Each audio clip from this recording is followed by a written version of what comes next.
a dump YouTube channel.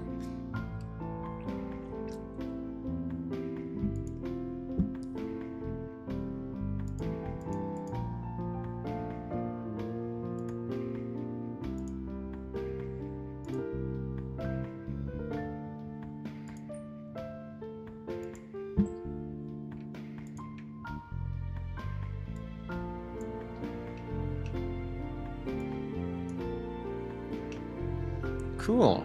Alright. Oh my god, is that EXO? The pumpkin themselves.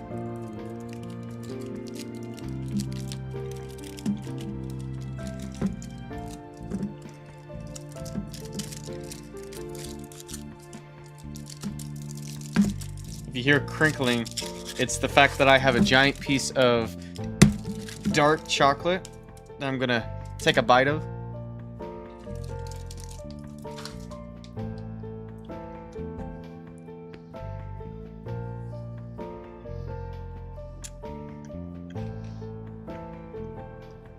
Man, that dark chocolate is so strong. It's so bitter, but there's like Hawaiian salt on it. You passed out for 6 hours, Ifrit? Holy smokes.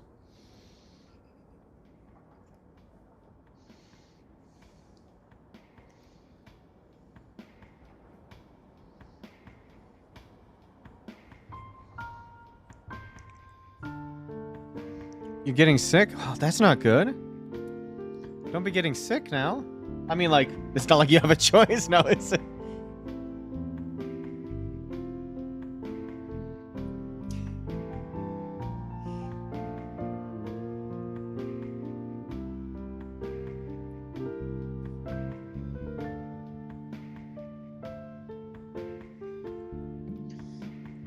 Tingly.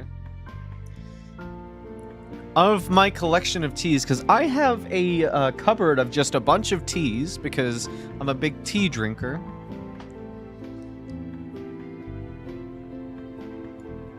Do not let this mistake you for me liking tea. No, no, no. I mean, tea is fine, but it's mostly out of, like, curiosity that I own so much tea.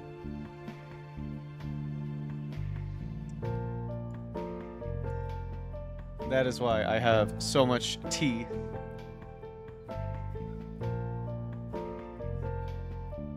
Oh my god, is that Thunderbolt 99? Hello, welcome back.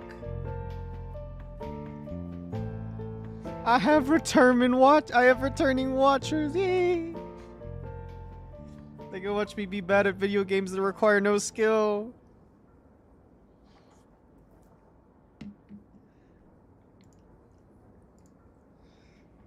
You'll give me work tea. Oh my god, people think I'm weird at work for grabbing tea. Like, I'll go over to, like, the area to get hot water. Get some tea. They're like, drinking coffee? Drinking an energy drink? I'm like, no, I'm drinking some tea. And they're like, what a weirdo.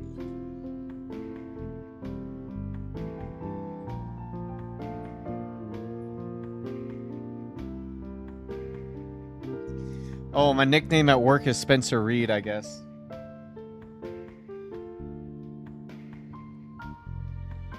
I thought at least one of you, good Sora Madam Thunderbolt 99, would get a kick out of that.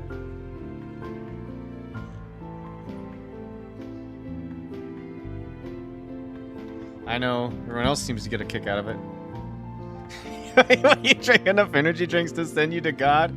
I think you're going to need to share some of those with Ifrit Incarnate. They are also needing God.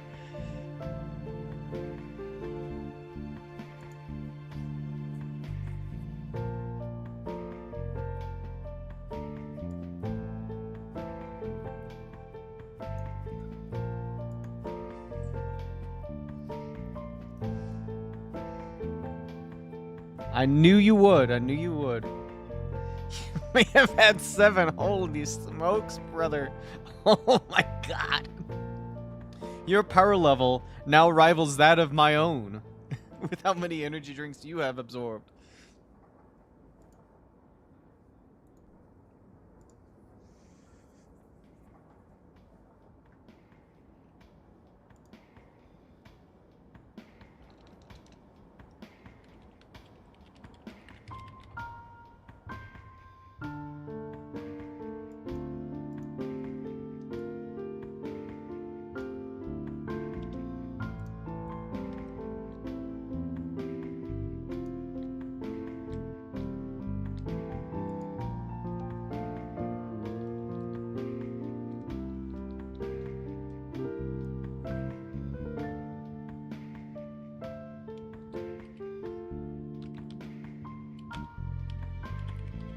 Almost done doing this little update here onto Twitter.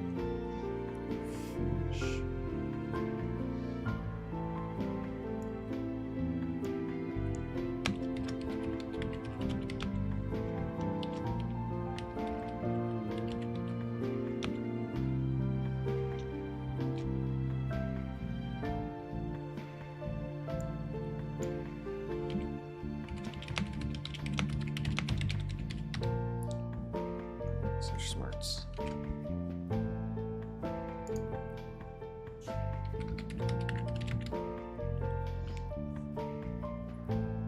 You still don't know if you're getting fired. Are they like waiting to the end of the year?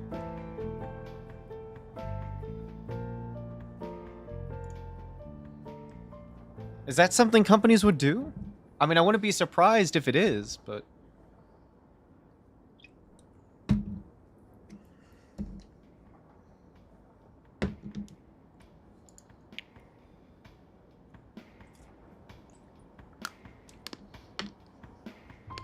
Alright.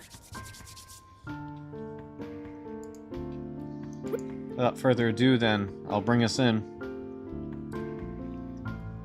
A pending HR decision. This is the longest pending HR decision I've ever seen.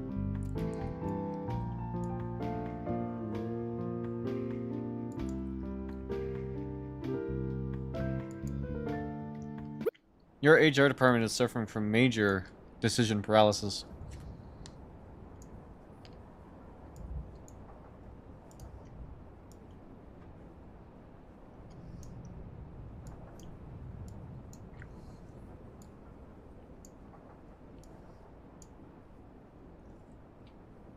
Of water.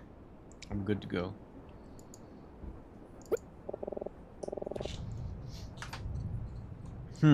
It's after 10 a.m. Emma's late again. It's pretty unlike her to let me sleep in. I figured she'd want to start investigating right away, although maybe she's not really in the mood after what happened last night. Also, who in chat here is excited to see me get motion sick next week?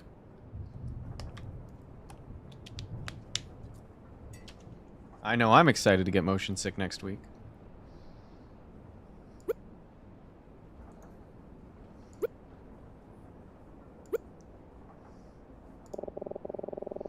Not in the mood to listen to radio in the boombox? What do you mean?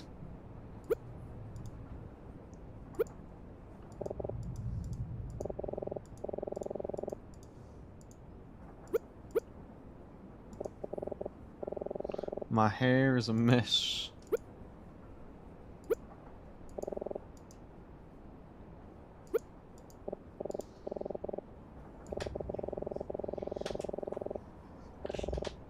Only one person that she would trust for advice, and that's Martin.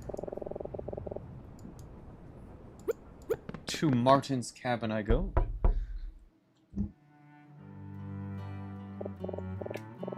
There she is, with the curly professor. Oh, anyone else tune in to the Game Awards last night? How do you all feel about Expedition 33 winning 9 out of the 11 awards?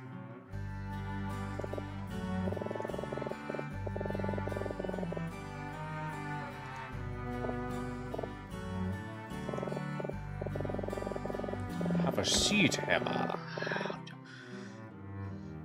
You two have had quite the adventure these past few days, I've gathered. Oh, I guess Emma told him what's been going on.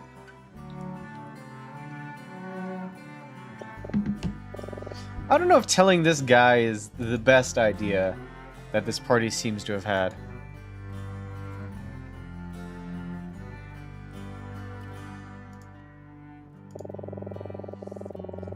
Emma told me the two of you have been looking for a woman named Alma, who evidently went missing on the day of our departure. She told me all about your investigation, about many places you've explored, and the people you've spoken to. And she told me about the incident last night with that Fisher gentleman. What a frightening ordeal. I'm so glad the two of you are safe. it makes sense to me now. That ring you showed me yesterday. You believe it to belong to this Alma. I wish the two of you had confided in me earlier. Perhaps I could have helped somehow. I'm sorry, Professor. I already felt terrible about making this Hydrus's problem. I didn't want to make it yours, too. Ah, but that's where I'm here for, isn't it? It's my job to help. Not just with your studies, but with anything you may need. So, what do you make of all this, Professor? I must confess, it's a lot to process.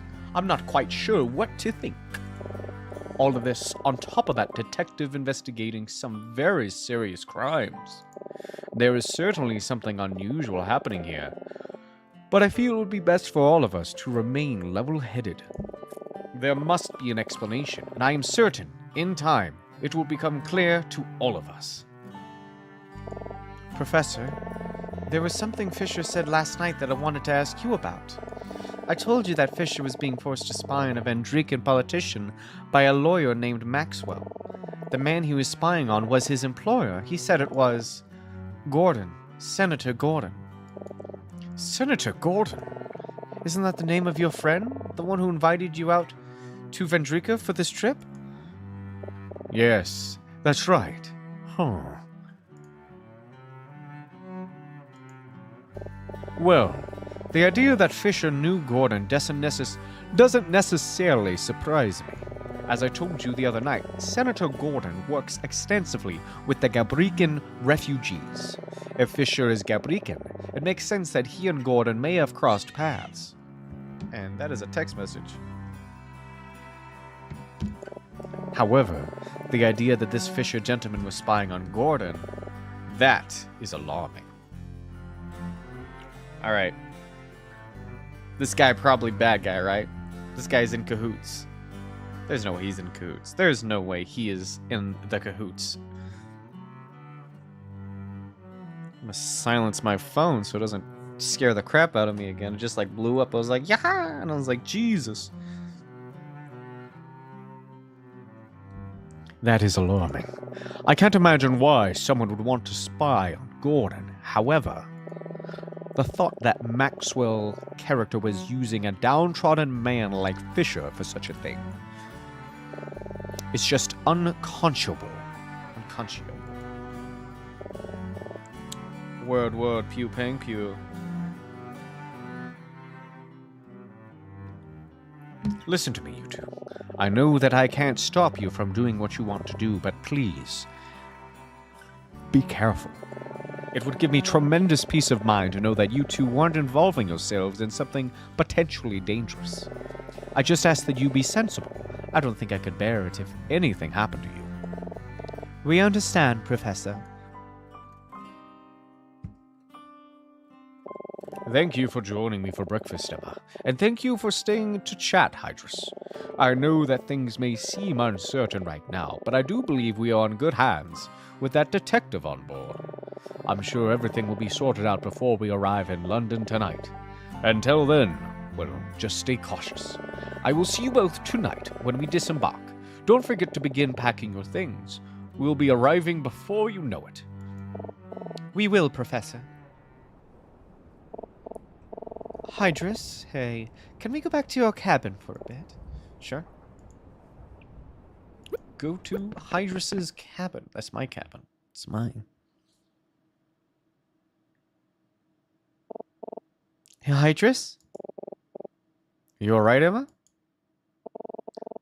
I just wanted to apologize. I'm sorry I went to talk to Martin without you. It's just, after last night, I felt so guilty for what I did to Mr. Fisher, it made me start questioning everything I've been doing. I was so embarrassed. I didn't want you to see me like that.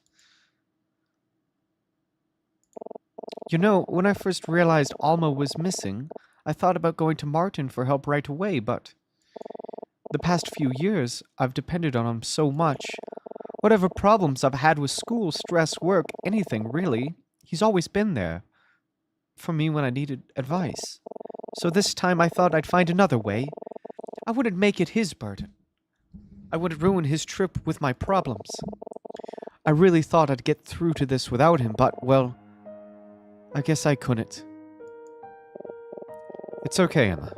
There's nothing wrong with asking someone for help, especially after everything you've been through. If it makes you feel any better, I'm glad you asked me. Thanks, Hydrus. So, where do you want to go from here? Martin was very polite, but I can tell he's skeptical. I don't think he really believes me. And I don't know, maybe he's right. After everything that's happened, I can't help but feel like we might be in over our heads a little bit. Maybe we should just leave everything for Detective Daltrey to sort out. Oh, I don't know. What do you think, Hydrus? What should we do? Continue our investigation. I know Martin wants us to stay safe, but I feel we've come too far to call it quits now. We still have a lead to chase, remember? Yeah, I know. Mr. Fisher. We still need to ask him if he remembers seeing me with Alma the other day. If nothing else, I think we should at least see what he has to say. Don't you? Okay, you're probably right. I guess it couldn't hurt to check with him just to be sure. At this point, I'd be surprised if he remembered seeing Alma. But if nothing else, I'd love to apologize to him for last night. How about we ask the observation car attendant if she knows what happened to him last night? Any excuse to see her again, huh? Oh, give me a break. It's okay, Hydrus. I'm just teasing you. I think that's a great idea. Just let me know when you're ready. Lady, I was born ready. To observation. These guys again. That's the attendant, and... Wait. It's Mr. Fisher. He's already here. That's so lucky. Speak to Fisher. Mr. Fisher? Oh, hello, you two. I would like to sincerely apologize for my behavior last night. There was no excuse for me to cause such a panic. No, I'm the one who should apologize. It's all my fault that you can't stay in London. No. Everything that has happened I brought upon myself. I've made many mistakes in my life, but from this day forward, I am determined to become a man worthy of my granddaughter. I know I will meet her someday. Mr. Fisher, we're really sorry to bother you, but would you mind if we asked you some questions? Not at all. What can I help you with? Let's ask about the lounge car. Mr. Fisher, do you remember sitting in the lounge car 2 days ago? It would have been around this time. That would have been shortly after the train departed, correct? Yes, I do believe I spent some time in the lounge car. I was so thrilled to have made it on board. I wanted to explore the whole train. Of course, eventually I found my way here, which is my preferred spot. Do you by any chance remember seeing me there? Me and another woman? Oh, I'm not so good with faces, but let me think. I'm very sorry. I just can't remember. You can't? I know it must seem strange, given that Maxwell was paying to me to be observant, but I must confess well, my memory just isn't what it used to be. It's hard for me to commit small details to memory unless I really try. And I'm afraid I don't recall seeing you before last night. I sincerely apologize.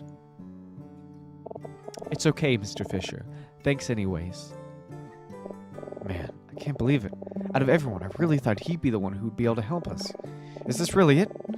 Do we really have nowhere else to go from here? Emma's being nice, but she must be pretty disappointed. I spoke with Detective Daltrey at length last night. I had no idea he was here investigating Maxwell's death. And this was also the first I heard about what happened to poor Otto. Well, it doesn't matter. I don't have any hard feelings. The detective is only doing his job, and he was kind enough to allow me to keep my occupations here, in spite of everything. Do you know Otto Keller, Mr. Fisher? Yo, Streambot, let's go. I can't wait to not do anything with that. I'm so excited to not have Streambots. do you know Otto Keller, Mr. Fisher? Oh, you knew about Otto. It seems I was last to find out. I didn't know him well, but having worked with Maxwell for a while, we did cross paths from time to time. He was Maxwell's housekeeper in a case you weren't aware. He was a very kind man. He was a Gabrican immigrant like myself, so I found him very easy to talk to. To think he too was killed. Maxwell introduced him to me at a bar. I could tell that he was trouble, but the money he was offering was too good to pass up. I had no idea what interest Maxwell had in Senator Gordon. Frankly, I didn't want to know. At first, Maxwell just had me listen to Gordon's conversations and report back what I heard. Later, he got more daring and asked me to look through his documents, memorize them, and tell him what they said. You managed to do that without getting caught. That's not him talking, that's me talking. You managed to do that without getting caught? If I'm being honest, I don't think Senator Gordon ever noticed my presence. He never suspected a thing, as far as I'm aware. It looks like he's doing alright, all things considered. I'm sorry, I just don't remember.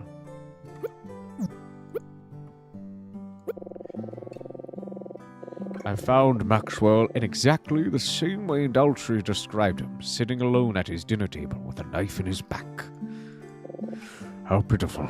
I couldn't tell you much more. As soon as I realized he was dead, I fled the scene in a panic. I would only ever see Otto for minutes at a time. We didn't do much more than small talk. I remember him telling me how he and his wife wanted to start a family. I could tell he was struggling like the rest of us immigrants, but I always sensed nothing but optimism from him. He truly was a very kind man.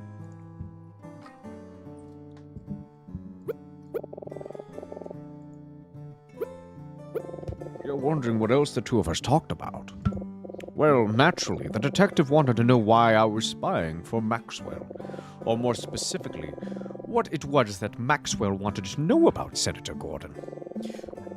I told the detective everything I knew, anything to help track down whoever killed Otto and Maxwell. You might think I knew Senator Gordon fairly well, having worked as his gardener for years. But what little of a relationship we had could be strictly professional. He paid little mind to me, and I paid little mind to him, at least when I wasn't spying on him. Even then, very little of the information Maxwell had me gather made much sense to me. Something about some suspicious foreign connections and payments he'd received many years ago. I beg your pardon, I shouldn't be telling you all this. That would be terribly irresponsible. Of course. But I really want to know.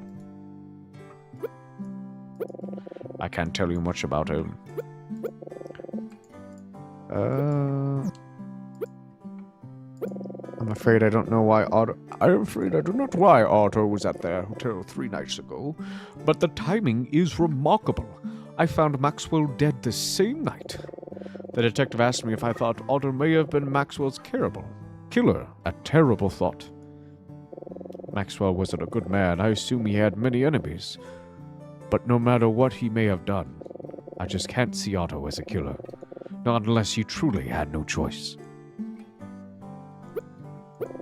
Poor Otto. May he rest in peace.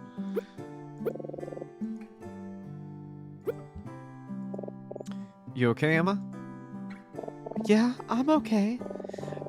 Do you want to keep talking to Mr. Fisher? Maybe he knows something else that could help us? Well, if you want to, sure. You're saying you had tea with a woman in the lounge car that morning and that her name was Alma. What a coincidence. My wife's name was Alma. When my daughter wrote to tell me she named her newborn after her, I was moved. But to answer your question, no, I'm afraid I don't remember ever seeing her. I'm very sorry. I'm sorry, I don't remember seeing her. Maxwell, how pitiful.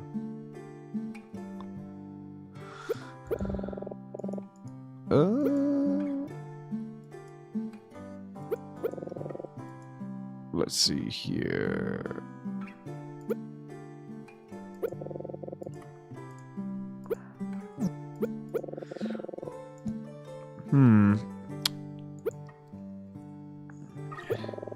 Do you remember anything else from when you were in the lounge car that morning?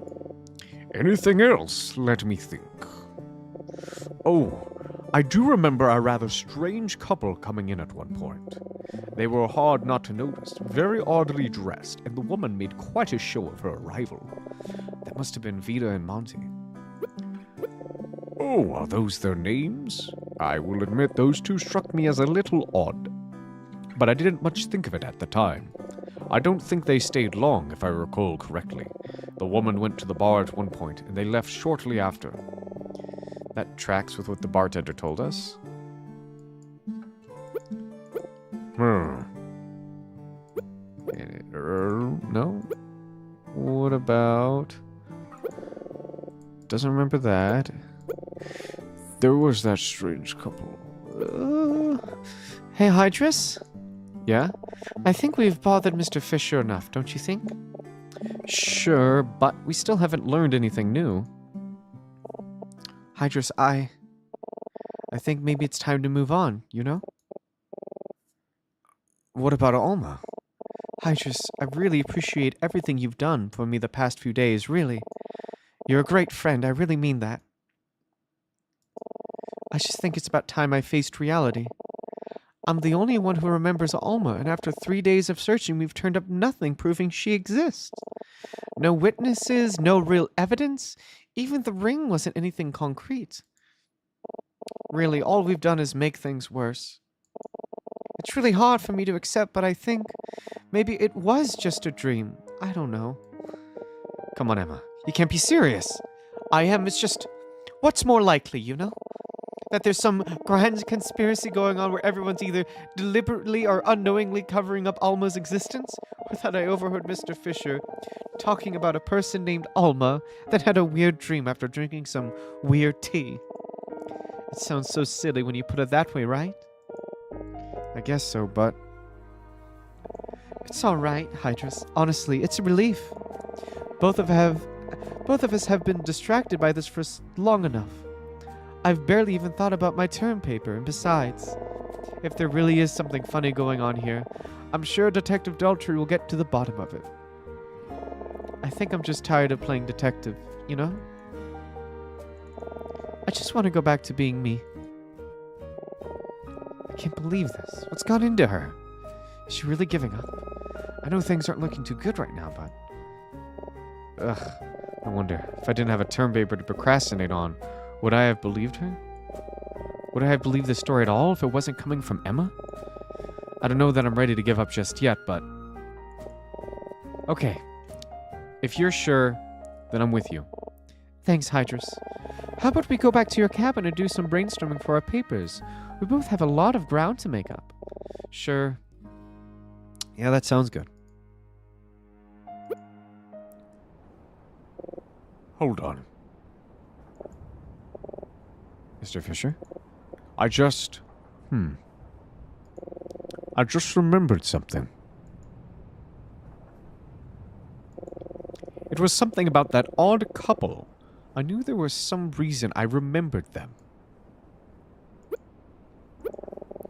You're saying you remember something about Vita and Monty, Mr. Fisher?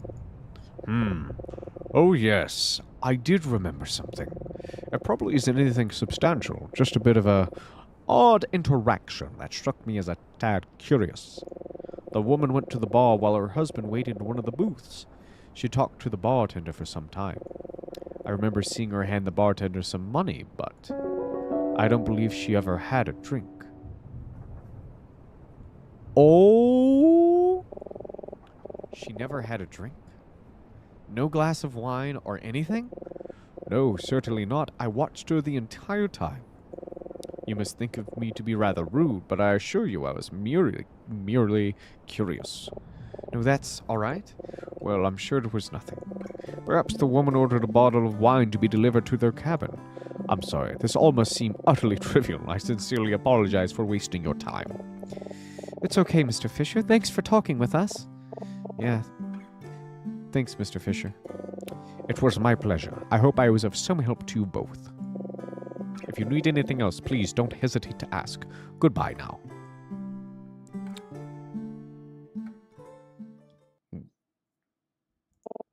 Hydrus?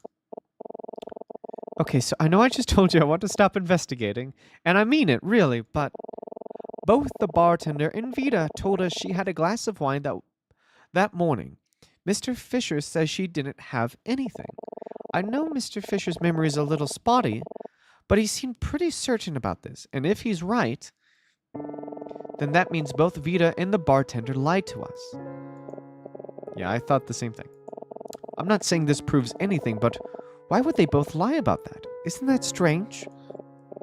It is, and to that point, if Vita never had a glass of wine, then why did she give money to the bartender? Ugh. Is this really anything? Am I just making a big deal of nothing? Emma. I think this might be the break we were looking for. What do you mean? Think about it. With everything we know, Evita never had a drink in the lounge car then. You're right! This doesn't prove everything, but we need to talk to the bartender right away. We're back, baby! Then run to the lounge car, breakneck speed. Yo, it's the boys! Let's not waste any time. But what about Dennis? What about Dennis and Palmer? I want to talk to the boys. The golfing gang, as they say. Alright, we'll talk to the bartender. Yo, what up, creepy barman? You too, yet again. If it would appear, these two golfers are my curse. But don't worry, I won't ask you to rid them from this place again. You look as if you want something from me. Can I interest you in some tea? No tea. We just wanted to ask you a few more questions, if you don't mind. More questions, huh? I see it in your eyes.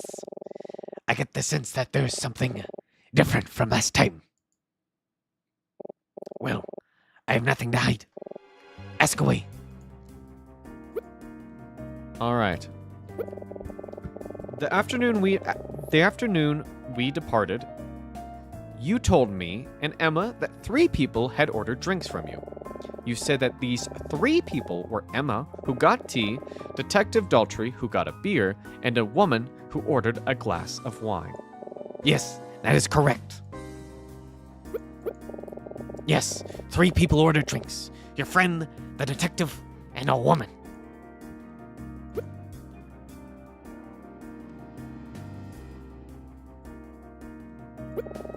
The woman that ordered a glass of wine that morning, that was Vita, correct? We met with her after talking to you. She told us she got a glass of wine from you. Yes, I do believe it was her. My apologies. It was so long ago. I was having trouble recalling. Anyway, what does it matter?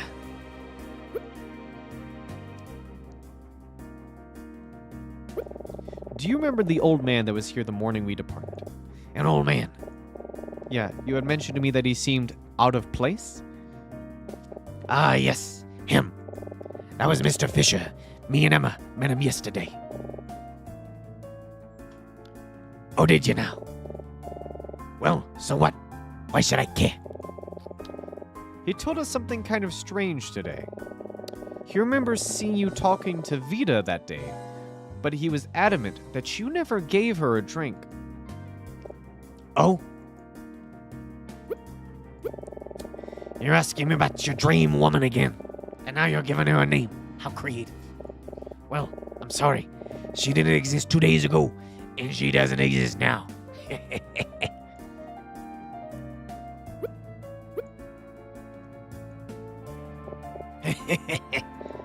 I'm very sorry, but I'm afraid your elderly friend is mistaken. I served the woman a single glass of wine. That is simply the truth. If that's the truth, why was Mr. Fisher so certain that you didn't? How should I know? Perhaps he's going senile. Don't you call Mr. Fisher senile. Oh, I'm sorry. Was that rude? I didn't mean to sound crass. It's just, well, I heard the poor old fool had an episode in the observation car last night. Emma, do not kill the man. Do not kill the man. We are not the murderers. We are finding out the kidnapper slash murderer. No, I wouldn't trust his word. He probably doesn't even remember what he had for breakfast this morning. The woman ordered a glass of wine, and I gave it to her. Simple as that.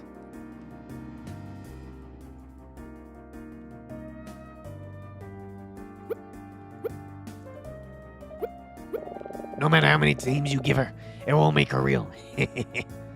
All right, punk.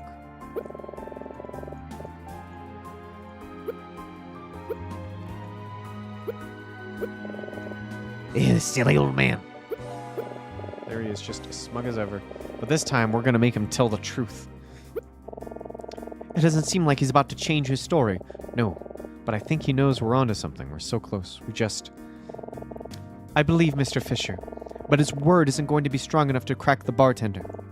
I wonder, maybe there's another way we can prove that Vita never got a drink. Another way, huh? Think about it. We know for sure that he's lying to us. We just need to find a way to prove it. We've learned so much these past few days, there must be something we can use against him.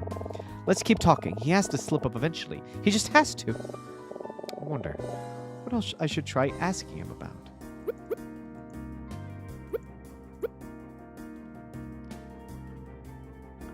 The label is wine? So, if the bartender is to be believed, Vita ordered a glass of wine, one of which is on display here. Is there anything we can ask him about the wine that might be useful? You want to know more about the wine we're serving? Sure. What would you like to know? The brand? Oh, the wine we serve comes from the Palapolk winery in Austria. It is a winery owned by a famous movie director. It's all very expensive and best appreciated by enthusiasts. I wouldn't recommend to someone like you. What's that supposed to mean? Well, anyway, aside from being insulted, was any of that important information? Ugh. Let's say yes. Maybe? I don't know. Let's give it a shot. So, the wine's from Austria, you say? And it's called, what was it? Piccolo?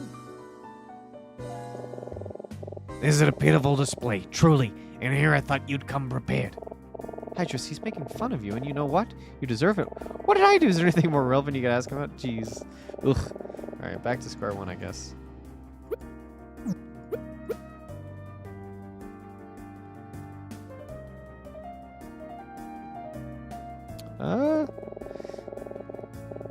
When we checked it 2 days ago, it said 3. Is that useful information right now? No, this doesn't matter now.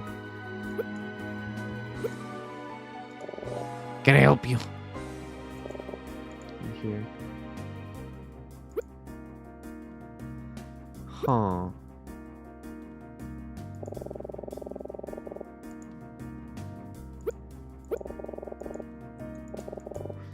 You would know more about the wine? The price. Oh, are you looking to make a purchase? No, I think our wines may be a bit of your league. A single bottle could easily cost you a couple $100. A single glass, well, See, it's prices like this what makes me glad that I don't drink any alcohol. certainly more than you'd be willing to pay. And it'd be irresponsible of me to sell to such an amateur. Alright, sure, jerk. I didn't want any anyway. Yes, I believe he did.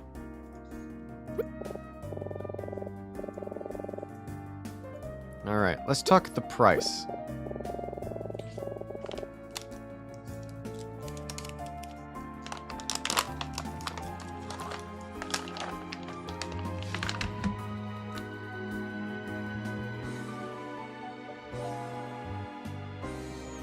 So if the wine is really so expensive, how could Vita afford it? I beg your pardon?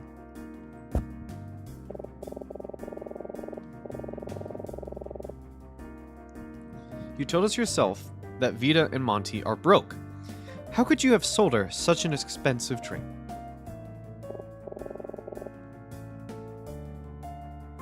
That's a pretty good question.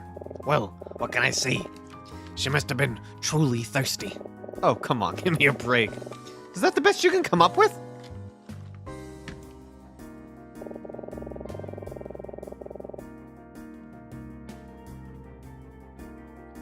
I can't presume to know why that woman would spend some of what little she has on wine. However, well, you've met her. I don't think it's such a stretch to suggest her priorities are perhaps a bit distorted. That was a good try, Hydrus, but I don't think it's strong enough. You're right that it's odd for Vita to have spent so much on wine, but we can't prove that she didn't or won it. But maybe there's something else about the wine.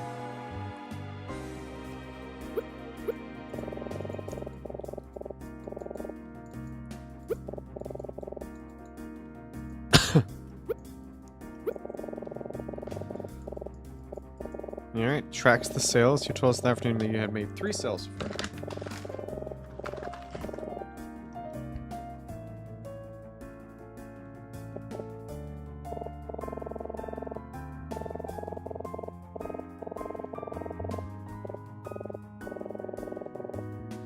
I thought maybe we could check the price of the drink, but I guess that's not the angle they want here.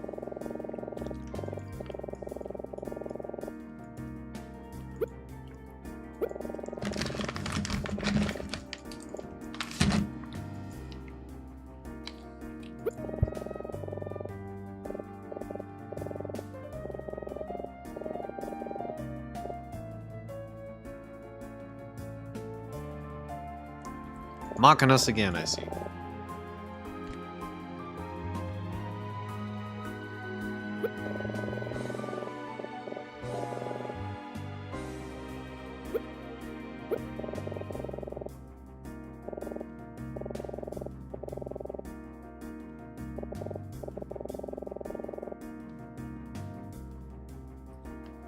But she had a white wine.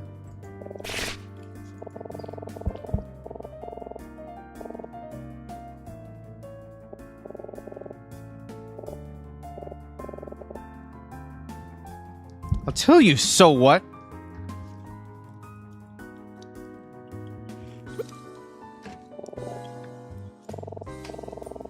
She specifically told us she ordered white wine. The finest Chardonnay you had.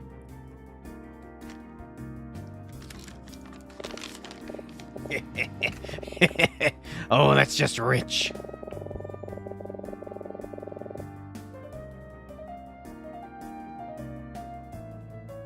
Surely you're not going to tell us that she doesn't know the difference between red and white wine. Or that she would lie about something so trivial.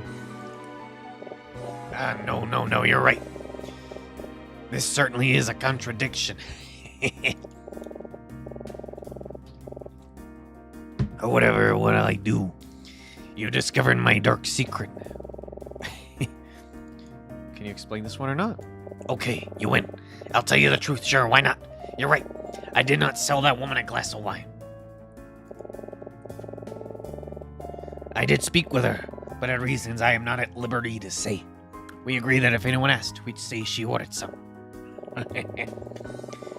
I didn't think she'd expect that she'd choose to embellish her story later on. How utterly foolish. Well, there you have it, the truth. Are you satisfied now? No, not quite. Oh? That's right, because Avita didn't order a glass of wine. That leaves us with another contradiction. Well, I'm all ears. What is this supposed contradiction?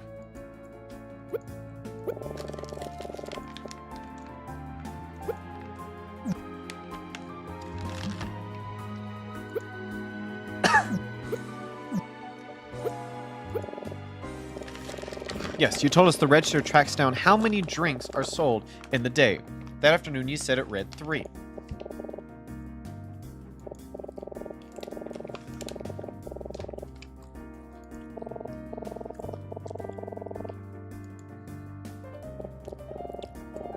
It did say 3.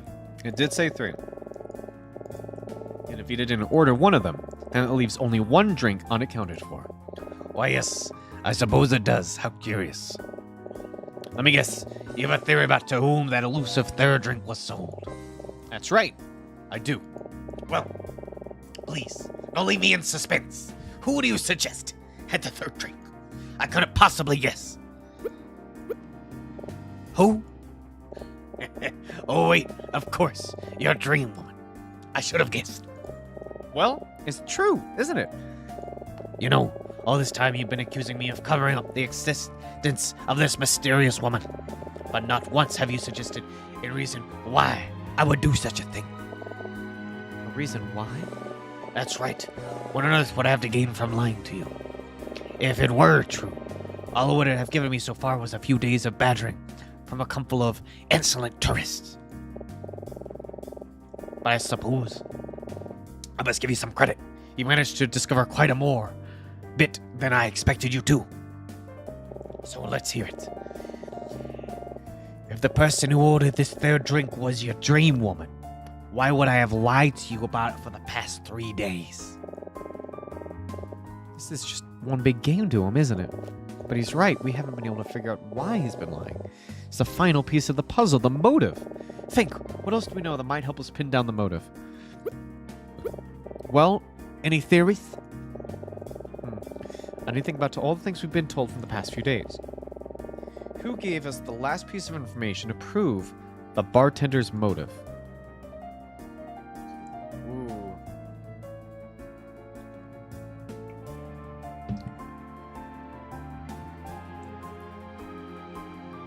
What would the bartender's motive be? What reason would he have to lie? My first guess is Vita. I don't think this right. I need to think of this through a bit more. It's not Vita.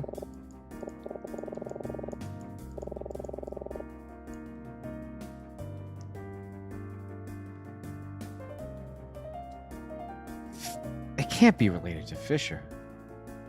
Fisher didn't even know the guy. There's no way it's Palmer.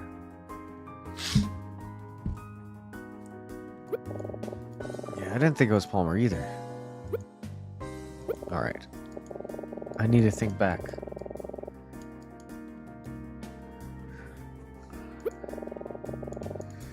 Alright, let's check my notes.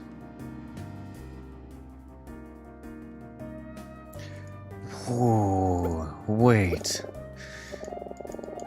There's no way it's Martin. Yeah, I didn't think so. A motive, huh? Well, there's one piece of information that we haven't used yet. And if you think about it, I think it actually shows a pretty clear motive. Hit him with it, Hydrus. Let's bring this home. What would his motive be?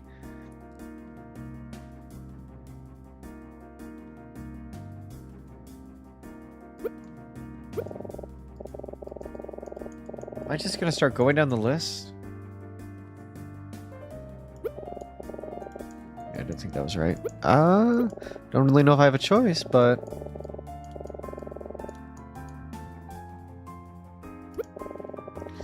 Not Daltrey. I guess I am just gonna go down the list. I really have no idea why he would lie. It's not money. Not they not Finner. It is Mr. Fisher? Okay, interesting. Oh, what was that? He said that even though she didn't return with a drink. Oh, the freaking money. I thought we already discussed about the money. Oh, did he now? That seems odd, doesn't it? Why would Vita hand you money if she wasn't ordering anything to drink? I don't know, you tell me. Alright, I will. She wanted to shut you up. Vita knew that you saw something. Something she didn't want you or anyone else on this train to see. She knew that Emma saw it too. So she paid you to pretend that you didn't see it. You agreed, but she needed to make sure there was no evidence to implicate either of you in the scheme. The cash register clearly showed that 3 drinks had been sold, so in order to hide one of them, you both agreed to pretend that Vita ordered a glass of wine. It probably would have worked too, if only Vita hadn't gotten a little dramatic with her side of the story. Vita may have gotten lucky that no other witness saw what she was trying to hide. But in the end, it didn't matter. Her story fell apart, and so is yours. I'm waiting for the punchline. Tell me, what did I see that I shouldn't have? You saw Alma, the missing woman!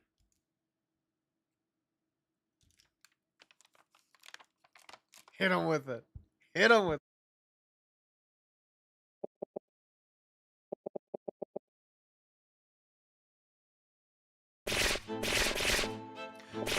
breakdown. Let's go.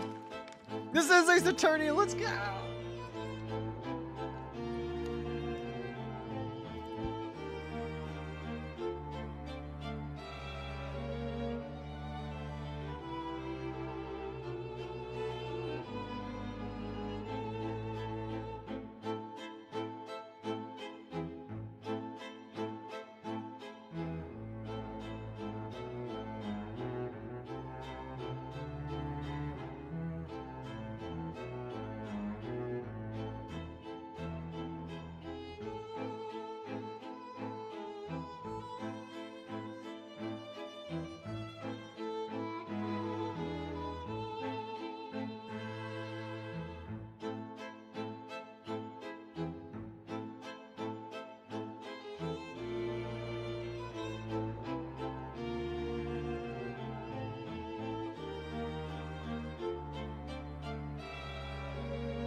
My.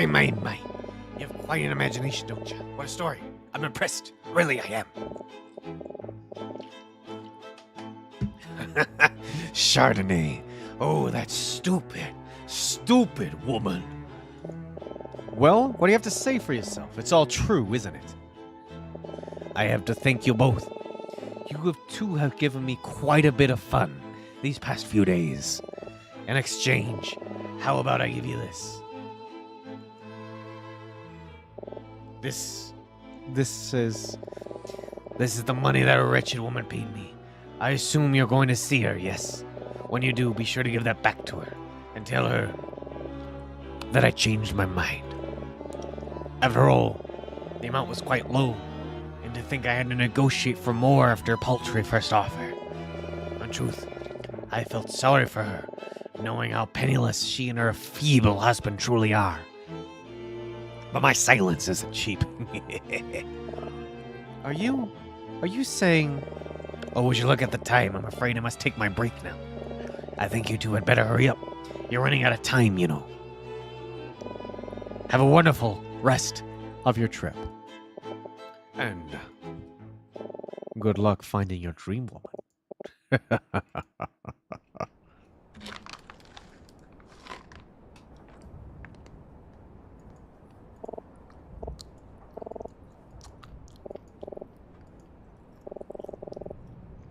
We just proved that Alma is real. I can't believe this. I don't know what to say.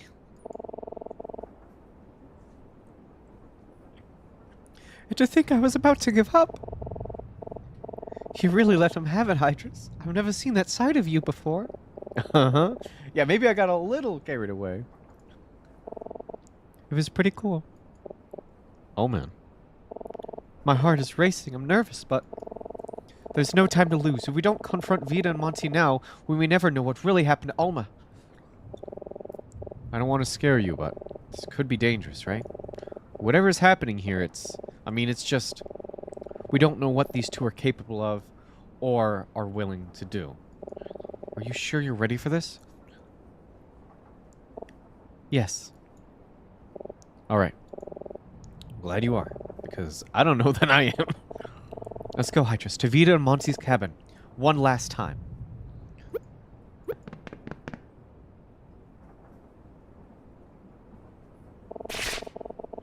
I will not stand any more of this badgering, you loathsome pig. My husband and I are respectable, upstanding citizens. We contribute to society. Now that you would understand anything about that. You sad, weak little man. Why don't you run along now? Perhaps you can find another poor, struggling immigrant to harass. Lord knows you dirty pigs have nothing better to do. Oh, I can't even stand to look at your disgusting face for 1 minute longer. Do you understand? Get out, you obnoxious oaf, and mind your own business. Ah, jeez. I see. I witness a broken man today. The terrors he must have seen.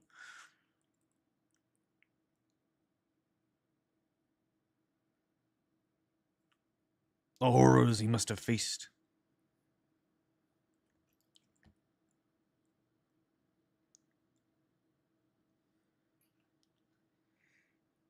Detective. Oh, hello again. What brings you two here? We were just, passing through. What about you? What was going on in there? Oh, you know, I was just investigating.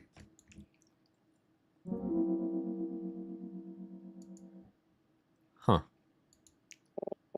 Listen, as much as I'd love to stay and chat, well, quite frankly, I'm running out of time. We'll talk later, okay? Yikes.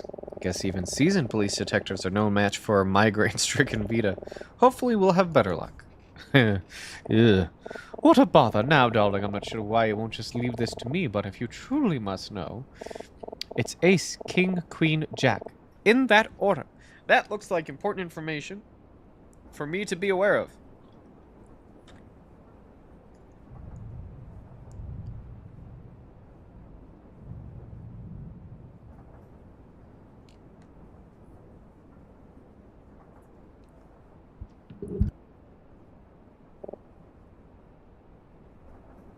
Huh. I'm not sure what they're talking about, but let's not get distracted. Don't worry, Hydrus. We can do this. She's pretty nervous too, but we have to step up here.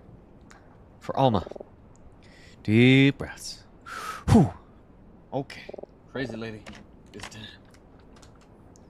Let's do this. Oh, what is it now? Oh, it's you two again. Wonderful, as if the day couldn't get any better.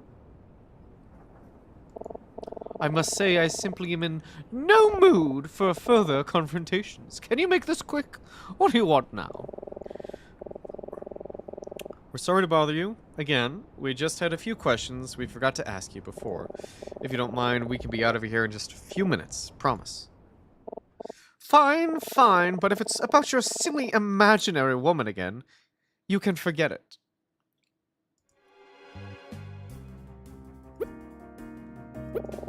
The morning the train departed, you got a glass of wine in the lounge car, right? Haven't we been over this already? Yes, I had a glass of wine that morning. A glass of Chardonnay, right? Yes, that's right. The finest they had, made with grapes straight from the fields of Burgundy. Oh, it's from Burgundy now. She really can't help herself, huh? Huh. That is very interesting you say that. What is that supposed to mean? We just got back from the bar. According to the bartender, they don't serve any white wine here. Only red wine.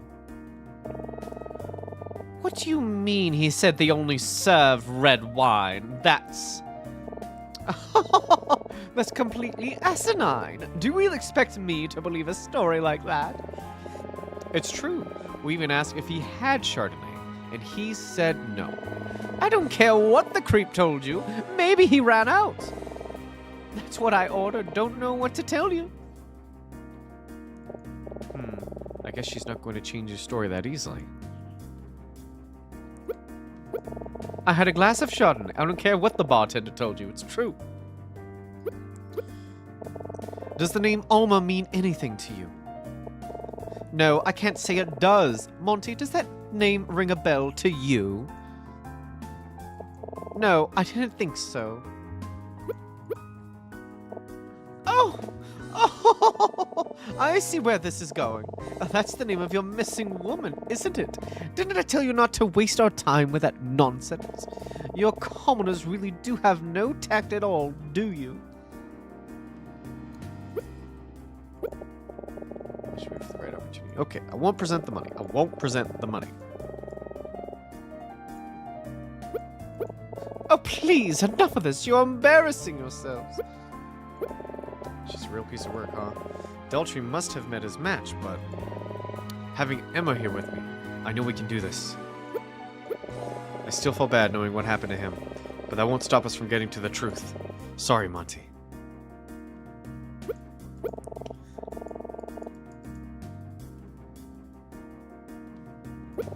As just expected. She's as tough as ever.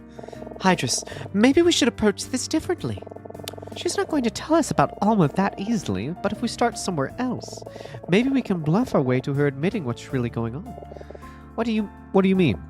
Well, Vita and Wani think we don't know who they are, but we do. And if we show them we know that, they might start worrying that we know more than we do. We'll gain the upper hand. That's a great idea. Keep pushing, Hydrus. Make 'em sweat. Make 'em sweat.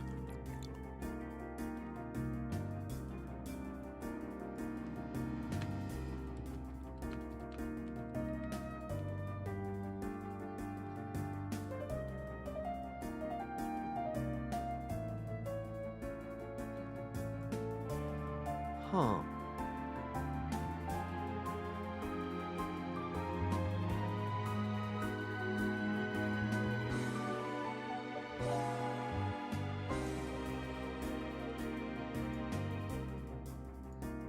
I'm not afraid.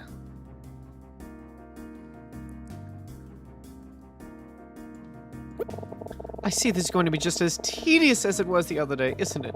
If you don't have anything substantial to ask us, I really must ask you to leave. Monty having a lot. We weren't finished yet. Don't interrupt me, child. What else could you possibly have to ask us?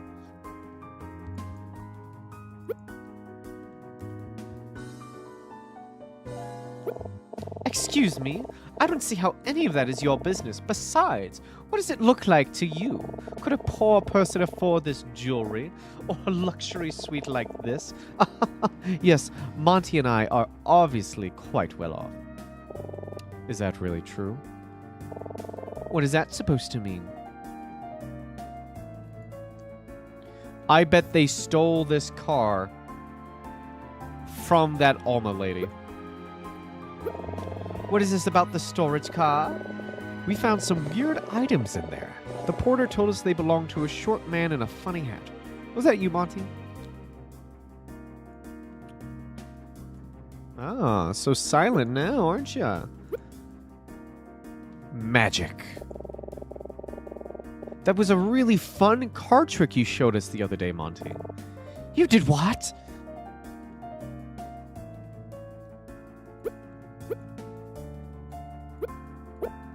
Monty!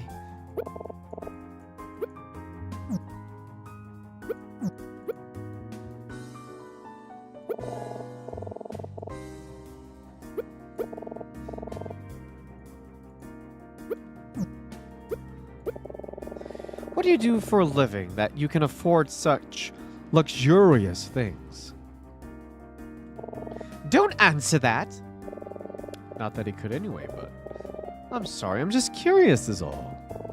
I'm sensing a smug satisfaction coming from you. It is most unbecoming. Enough of this.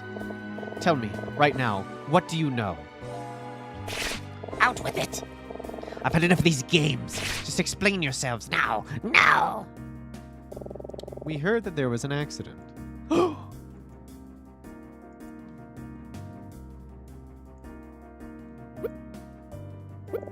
You're a magician, right, Monty? Around a year ago, there was an accident during a performance. It ruined your career.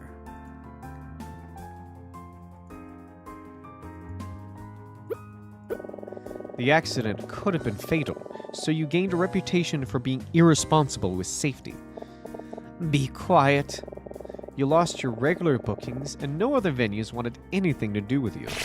I said quiet. I would listen to you disparage my husband, you ignorant twerps. Monty is a genius. He's a consummate professional. That accident was not his fault, and the cowards that shunned him should be ashamed of themselves. How do you know all of this anyway?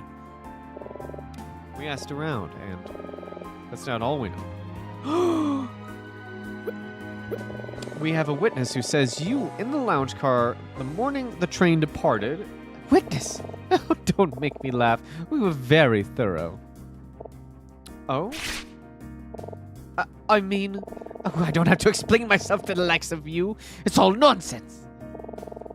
A witness says he saw you hand money to the bartender, but leave without a drink. That's preposterous. I already told you. I bought a glass of wine. Ask the bartender. He'll tell you. It's funny you should mention that. Oh? Oh?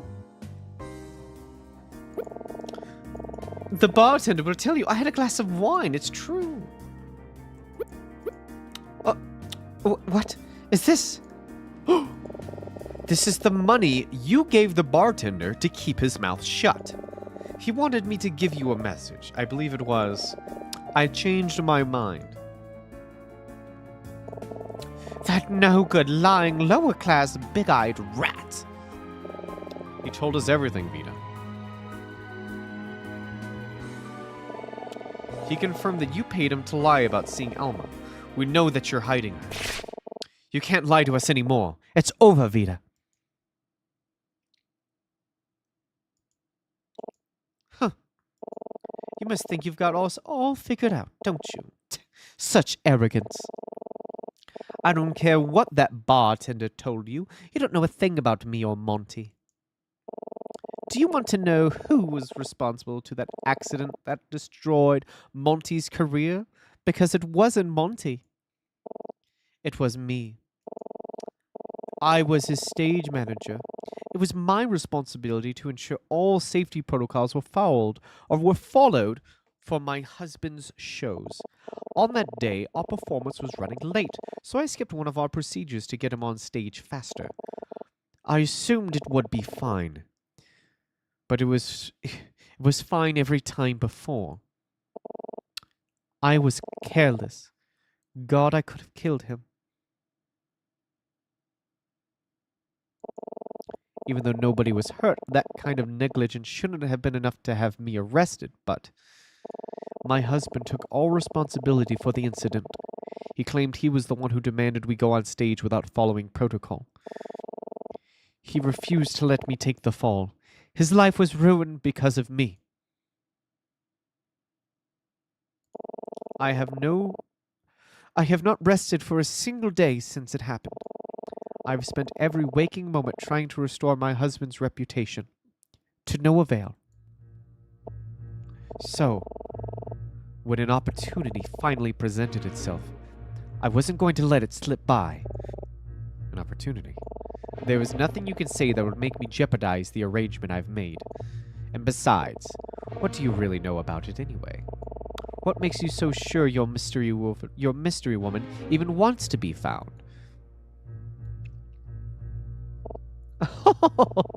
You haven't thought about that at all, have you? My lord, how self-centered can you be? Listen to me very carefully. You two are meddling in something that is far bigger than you know. Why, even Monty and I don't know all the details. Forget about it. Everyone will be much better off, yourselves included. Got it?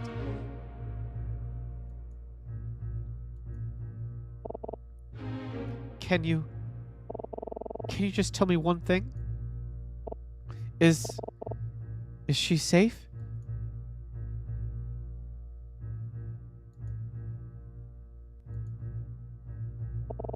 I told you. Forget about it. I'm not going to stop until you tell me she's okay. If you don't, I'll... Oh, cut it out, dear. You'll do what now? I'll tell the detective everything. He'll listen to us. He'll... Oh, that dopey cop. That's all you can think to do? By all means, tell him. It won't matter because you don't have any evidence to support this ridiculous nonsense. Evidence? That's right, dear. You've told quite a fantastic story. But as far as that detective is concerned, that's all it is. A story built on a shaky testimony. The fact remains that you do not have any proof whatsoever that a woman named Alma was ever on this train. And you never will, because there is nothing to find. So what? Even without any evidence, I know Detective Daltrey will believe us. Come on, Hydrus. Let's go find him, quick. That won't be necessary. I have the evidence right here. What was that?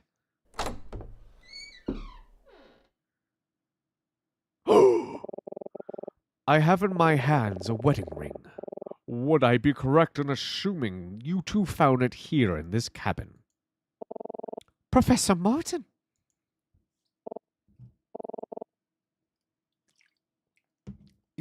What are you doing?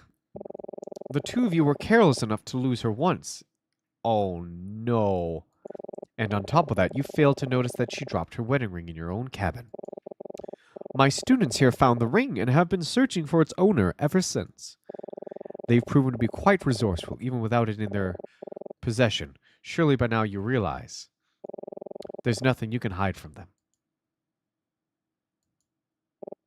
Emma, Hydrist, I'd like you to meet me in my cabin at once. We have much to discuss. I will be waiting for you there.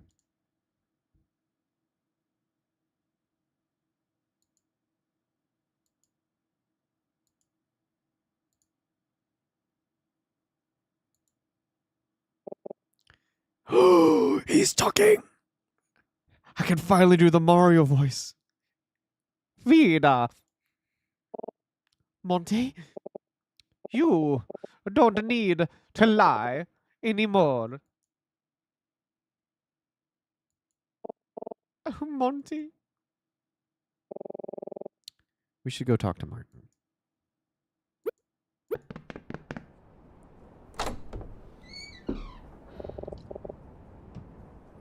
Have a seat, you two.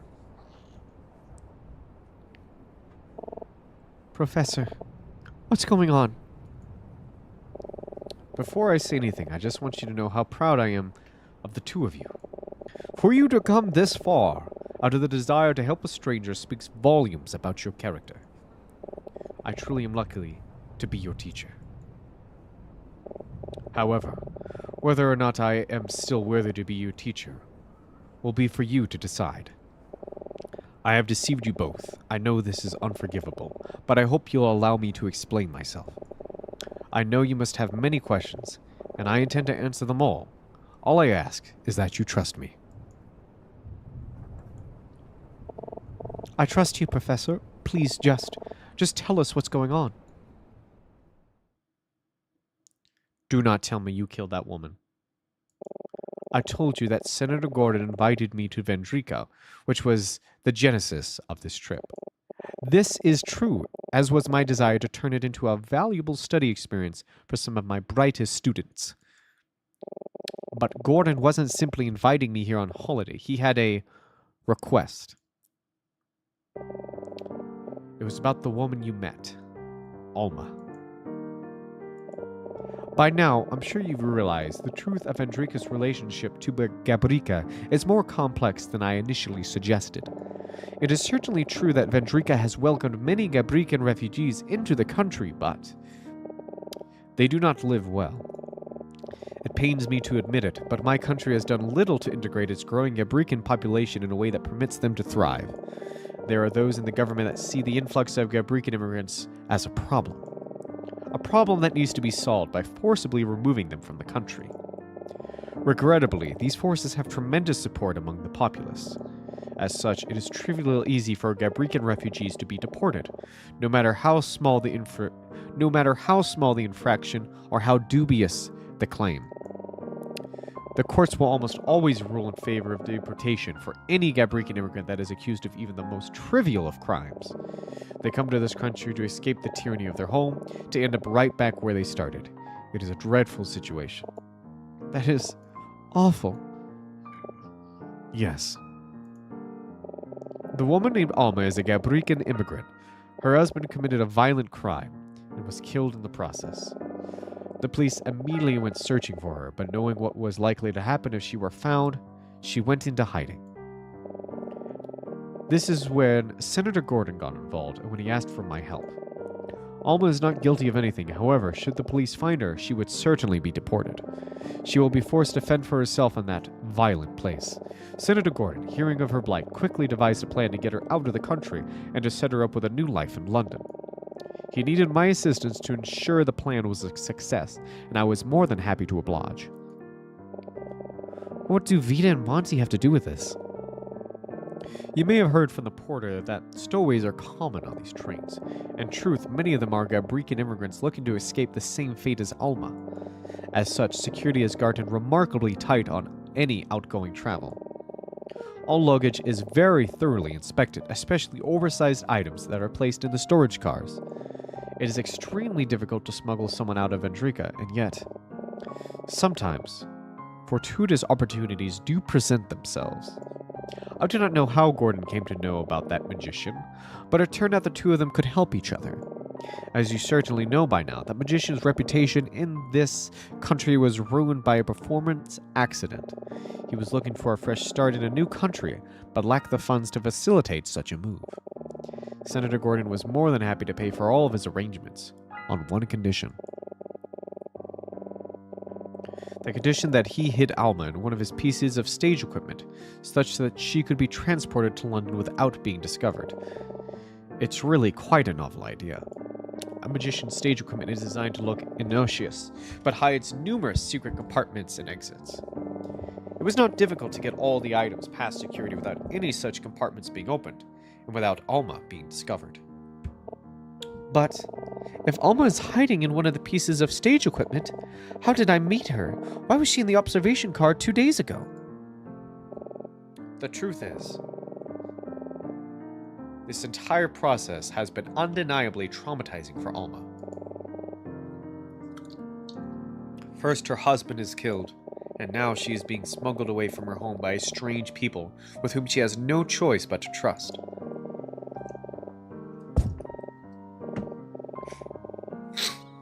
I suspect she feels like the loneliest woman in the world, and perhaps for a moment, that loneliness was too much to bear. I don't know for certain what her intentions were in coming out of hiding. All I know is that shortly after she met with you, Emma, Vita and Monty found her and she agreed to return to the storage car to complete the journey as originally intended, and that is where she is right now.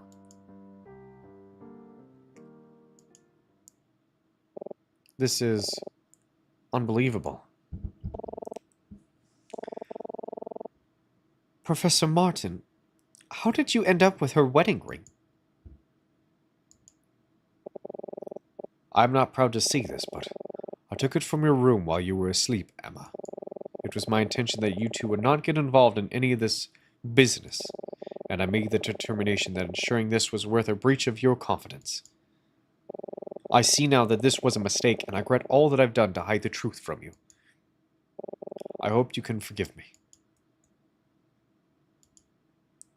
And now, I must make a request of you. Please, do not investigate any further, and do not tell that detective what I have told you just now. That detective, I do not believe he is as trustworthy as he seems. I believe he has an ulterior motive for being here, and I suspect it has something to do with Alma. Much like the courts, the Vendrikan police have little sympathy for Gabrican immigrants. If he were to find Alma, he would not hesitate to bring her back to Vendrika and have her promptly arrested.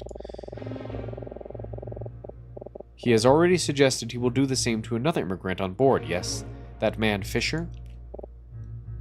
Yeah.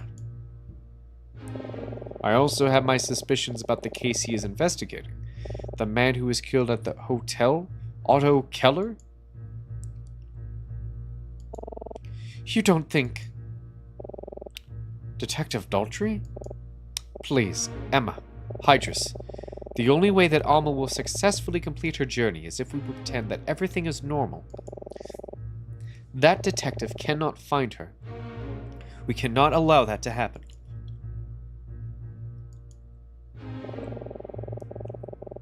I can't believe that Professor Martin is involved in any of this. I never could have imagined that he'd be doing this kind of thing. I feel like I hardly even recognize him. Okay, Professor. I'm sorry, I think I need to go back to my room for a little while. I understand. Excuse me. Hydrus. Yes, Professor? I feel I need to apologize to you personally as well. Why's that? I feel that, as your teacher, I had not given you the attention you deserve. I accepted you for this directed study program on Emma's recommendation. Without it, I likely would not have allowed you to come on this trip. It isn't that I was unimpressed with your writing, but you haven't been my student for long, and in my opinion, that you weren't ready for this assignment. Emma thought differently, and she convinced me. But perhaps there was a part of me that still felt you weren't ready, and that you shouldn't have joined us. I believe I may have neglected your development, but knowing what you have assisted Emma with uncovering these past few days, I am convinced that you are a man of tremendous character and intelligence. She was right, and I was wrong. I hope you don't take this the wrong way, but I suspect that everything I have just told you and Emma will have come as much of a shock to her, if not more so, and then to you. I have taught Emma for many years. She is a brilliant student, and she most certainly thinks of me as her closest mentor. I have betrayed her trust in a way that I can never undo, no matter how good my intentions. I fear I will never truly regain it. And perhaps I don't deserve it. Please, look after her. I will, Professor.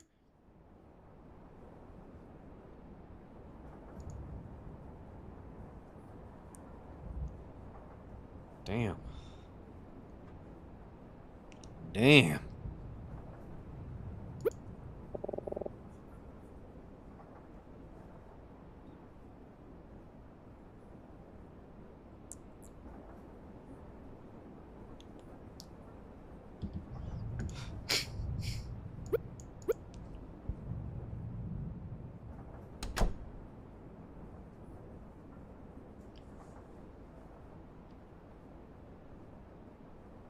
Jeez.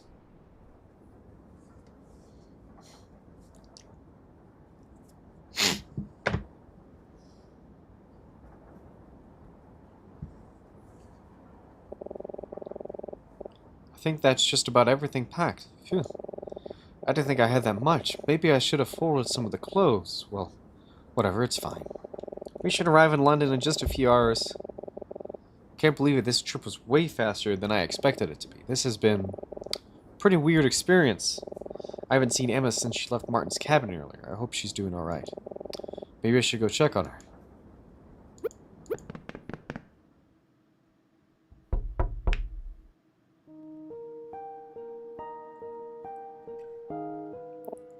Huh? Oh, hi, Hydrus. Oh, how are you doing, Emma? I'm doing fine. I'm just about finished packing my things. Are you here just to check up on me? I guess so. Aw, that's very sweet of you, Hydrus. Thank you. Don't mention it. I just wanted to make sure you were alright after, well, you know, everything. I appreciate that. It's definitely been a lot, but I'm fine. Really. It feels like this trip went really quickly, doesn't it? I guess that's because neither of us had really a break since we departed. Tell me about it.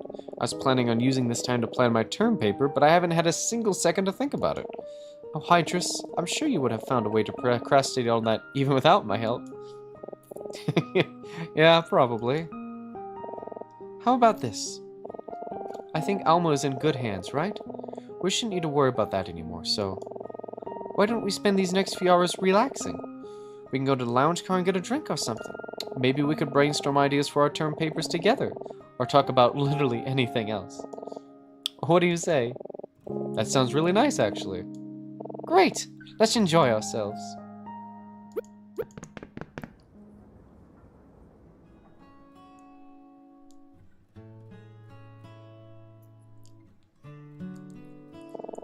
Do you really think that, Hydrus? I'm serious. Grocery store donuts are better in the winter, and I have a theory about why. In the summer, they get all mushy in storage because it's warmer outside, but in the winter, they stay crisp. The taste so much better. They taste. I mean, sure, I believe you. It's just such a ridiculous thing to notice. Is it? I mean, I guess so. Hey now, what are we laughing about here?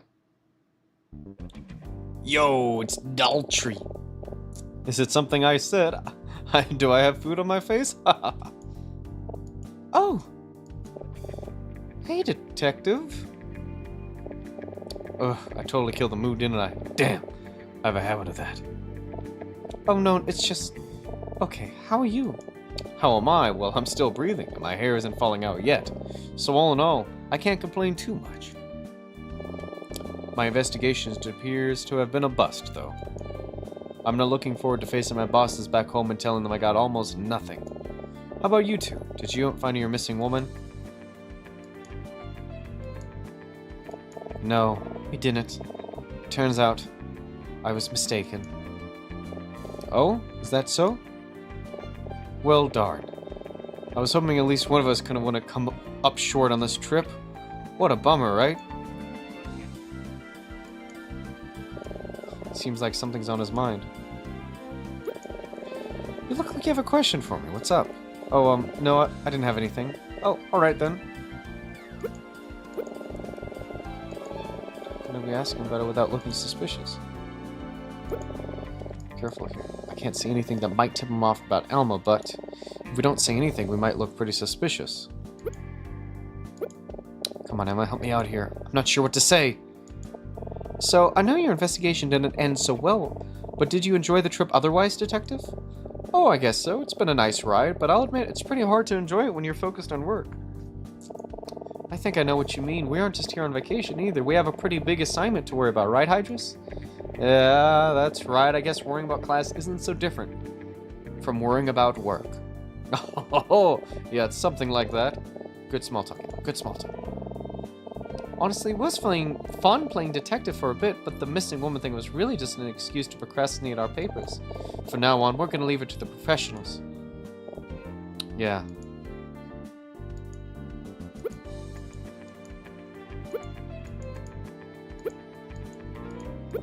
Daltrey is acting a little weird. He seemed to react to Emma bringing up the missing woman. Is it possible he already knows about Alma? That wouldn't be good. She could be in danger of being discovered.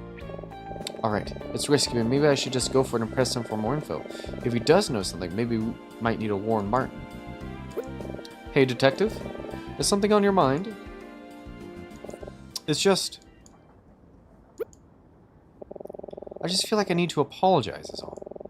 I haven't been entirely truthful with you two. How so? The truth is, well, it's true that I boarded this train to continue my investigation into the murders of Otto Keller and Edison Maxwell, but, well, to be more specific, I did it because I was looking for someone that I was sure would be here. When you told me about your missing woman the other day, I didn't think much of it at first, but then, well, as unlikely as it be, in the back of my mind, I kept wondering if maybe we were actually looking for the same person. It turned out to be nothing, of course, but in hindsight, even the slightest hunch it might have been something to do with my case should have kept me from letting you guys get involved. Instead, I let it go. I let you go on investigating, and because I did, you wound up with a gun pointed at you.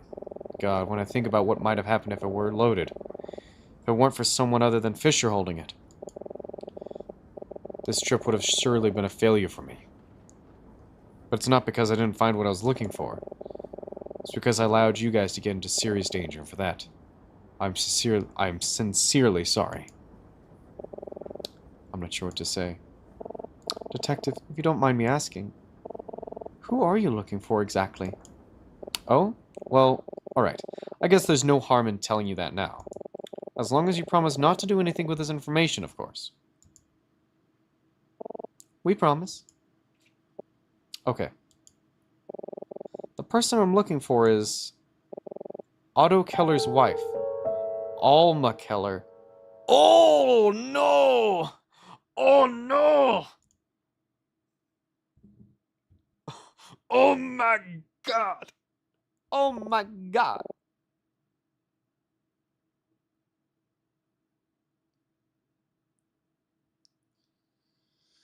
Oh boy!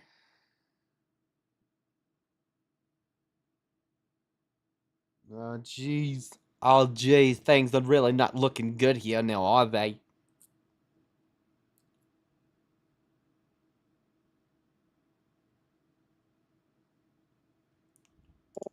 Yeah, as soon as we ID'd Otto, we found out he was married.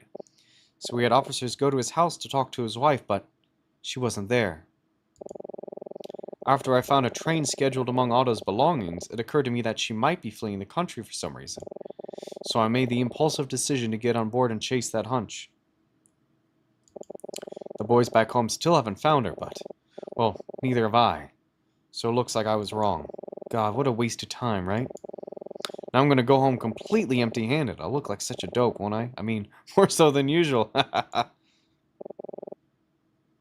What about Fisher? Fisher? I mean, you said you were going to home empty-handed, but isn't he coming with you? No, Fisher isn't coming with me. When we arrive in London, he's going to stay. You're letting him stay? Listen, everything about this is against my better judgment. In fact, it might just be the worst irresponsible thing I've ever done. Which is, saying something. Fisher is guilty of some serious crimes. His spying on Van Drinken Senator could be considered treasonous.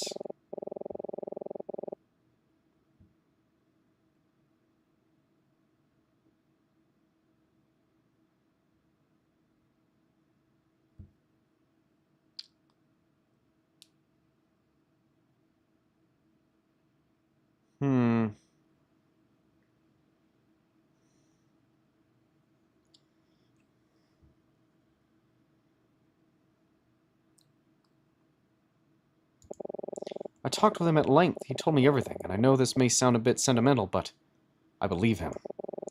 He's just a decent man who got way in over his head out of desperation. I just can't in good faith condemn that man to such a horrible fate. How can I sleep at night, you know? As far as you know, there was no Fisher. And everything I just told you, forget about it, alright?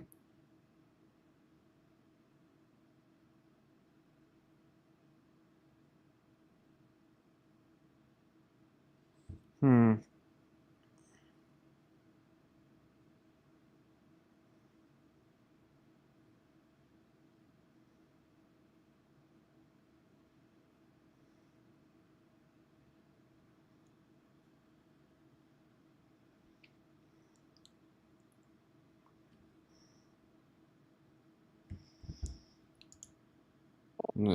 Yeah, sure.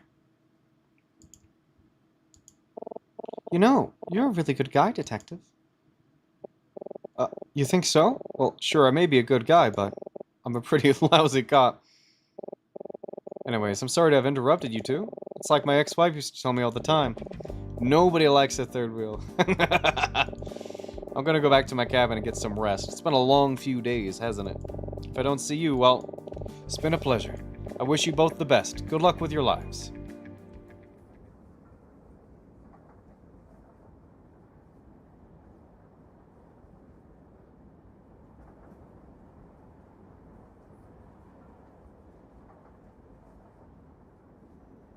Hmm. Hmm.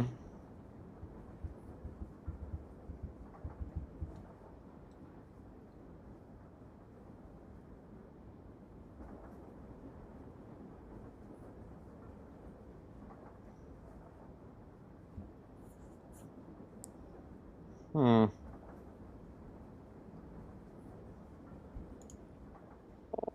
Hydrus?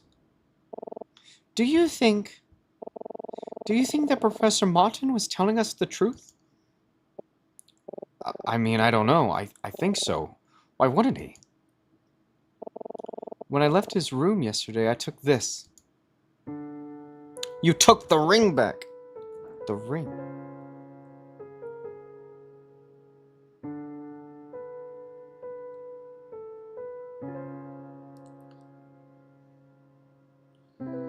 Hmm.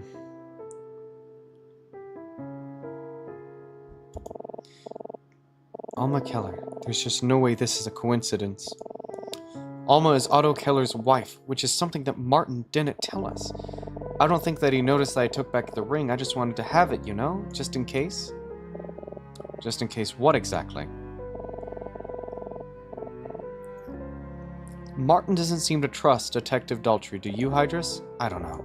I mean, I have a hard time believing he's up to no good, but it's not like we really know him that well, do we?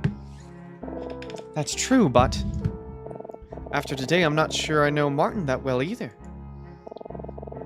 He almost seemed like a completely different person when we talked to him before, didn't we? A little bit. I'm not saying I don't trust him, I just don't know what to believe. So then, what should we do now?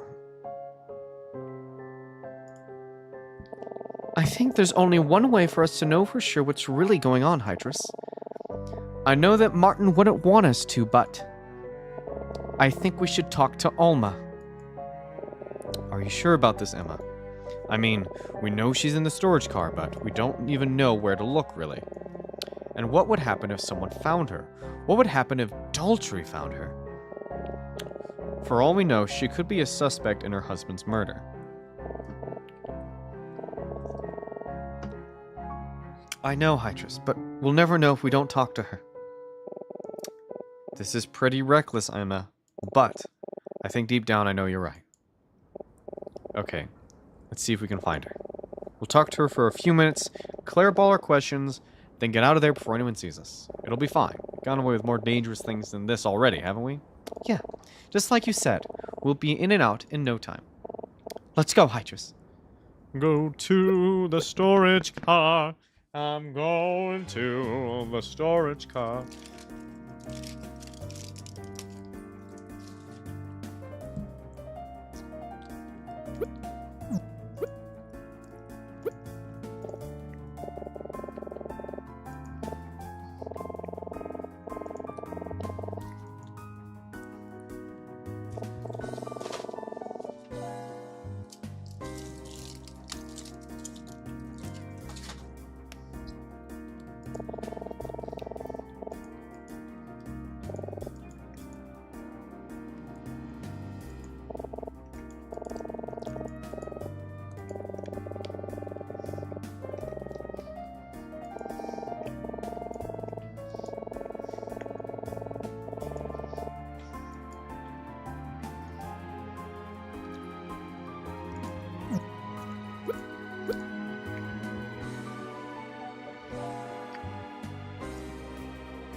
So she's gonna look at the cage.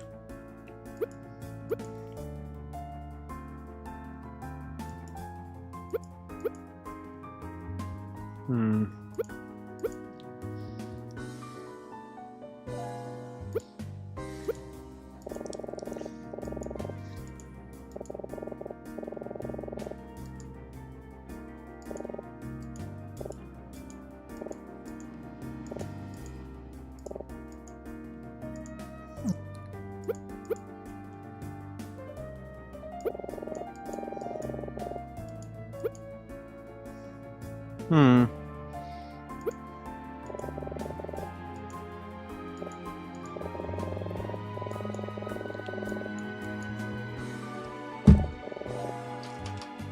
let's take a look here.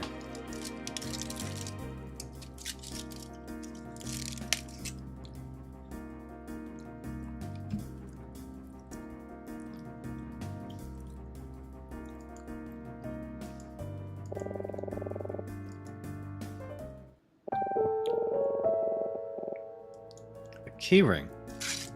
How interesting. I shall discuss this with Emma.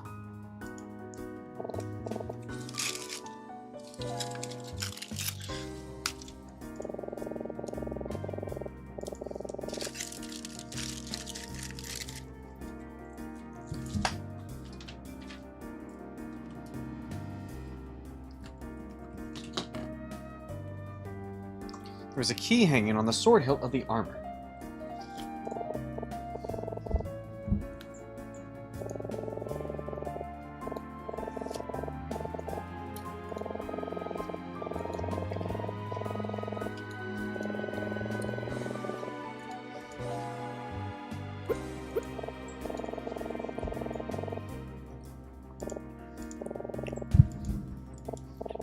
Oh boy, combination time.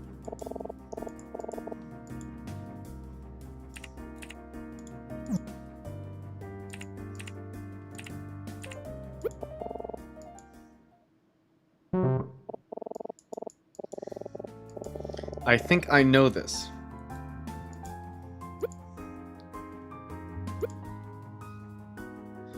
Eight, 5, 3, 2. All right. 8, 5, 3, 2. 8, 5, 3, 2. No?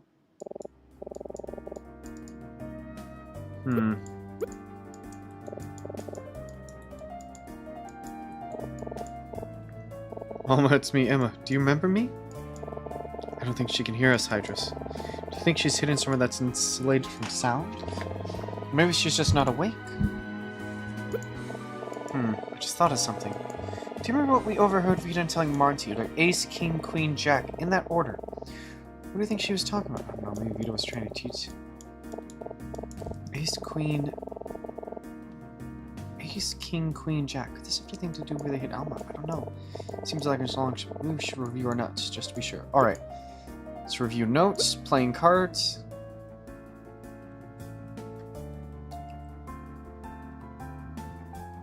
Okay. Ace, King, Queen, Jack.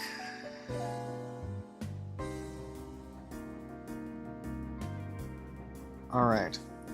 Puzzle time. This is what I live for. I live for puzzle games.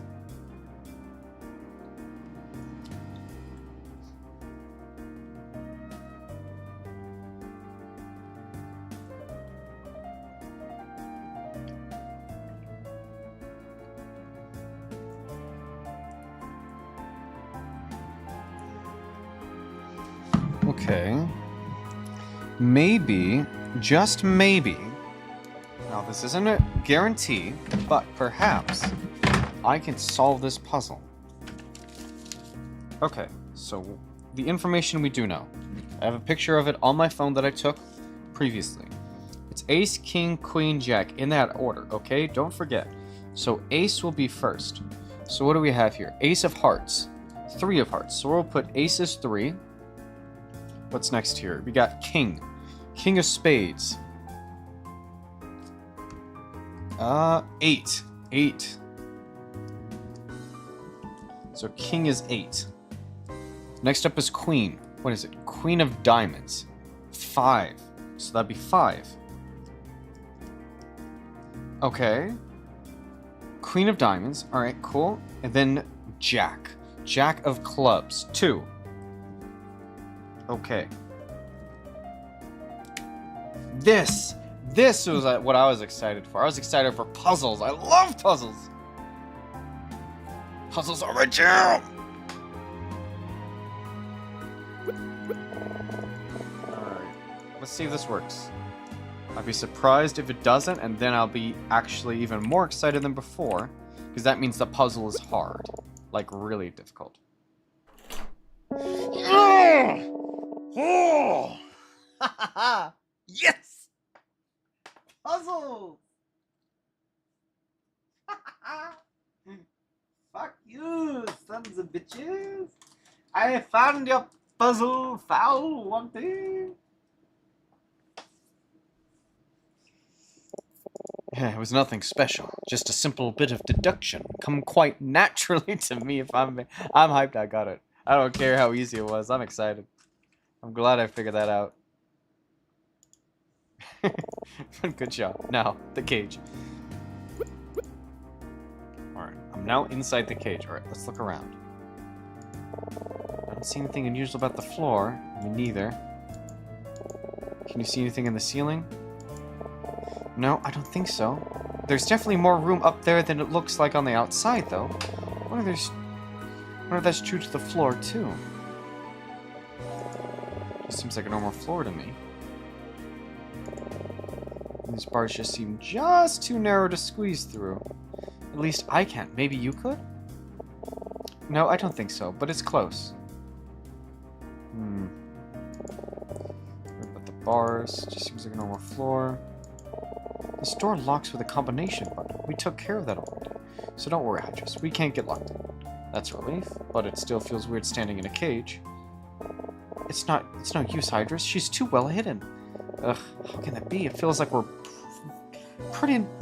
we've been pretty thorough. I guess she needed to be well hidden enough for train security not to find her during inspection. Maybe we never really stood a chance. Oh, Alma. Where are you?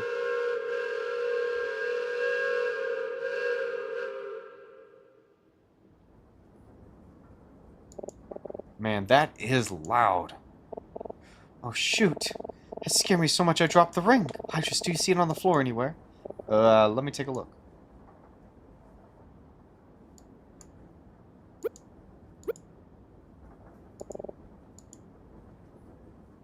Oh. Wait. What is this on the floor next to the ring? I think it's a tiny hole. Looks like it might be connected to a latch of some kind. Hydrus, you don't think... I have to try. Use small key on hole. It unlocked. Help me pull at this.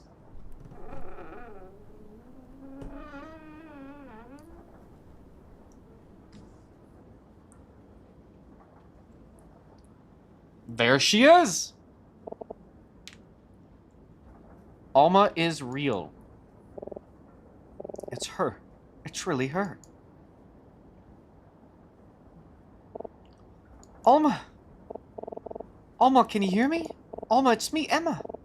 Please, Alma, wake up.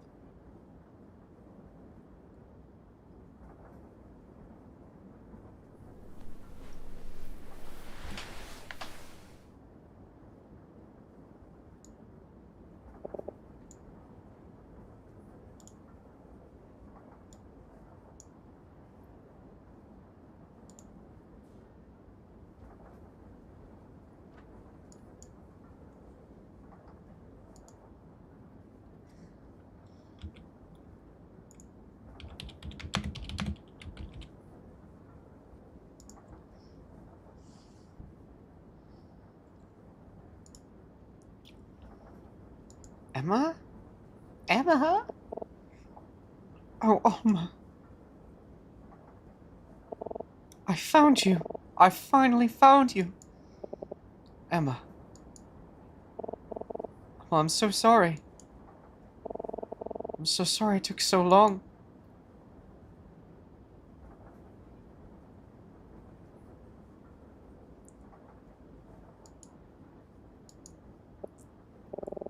I don't know what to say.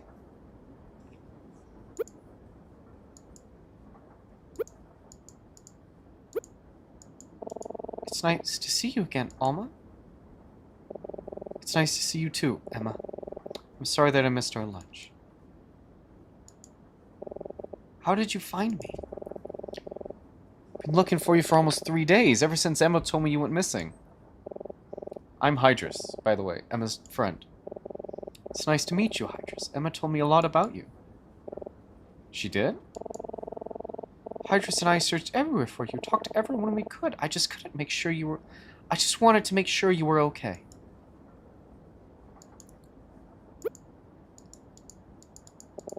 You went through all that? For me? I'm sorry to have put you through so much trouble. It's okay, Alma. We're just happy to see that you're okay. So you know who I am? Well, that's sort of why we had to find you. We learned about a lot what's going on, but we don't know who to trust or what to believe. We thought the only way we'd know for sure would to be here to hear it from you. I can't tell you. You can trust us, Alma. It isn't that I don't trust you, it's that... if I tell you anything, he might... He? I understand, Alma. If you don't want to tell us, it's okay, but... nobody knows we're here. We shouldn't be in any danger. We just wanted to know the truth.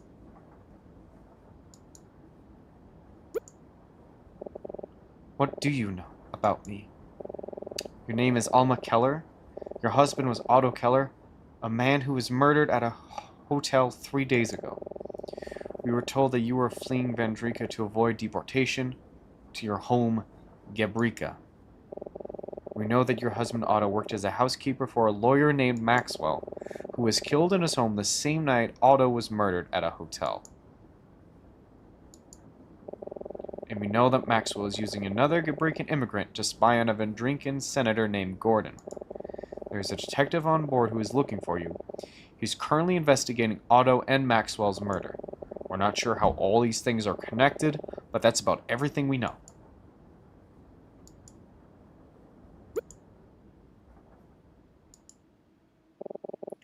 A few weeks ago, a man came to my husband with an offer. If accepted, he would set Otto and I up with a new life in London and a considerable amount of money. But if he refused, he assured Otto that we would be deported without cause. It was blackmail. He wanted Otto to kill someone. He wanted him to kill that lawyer, Maxwell.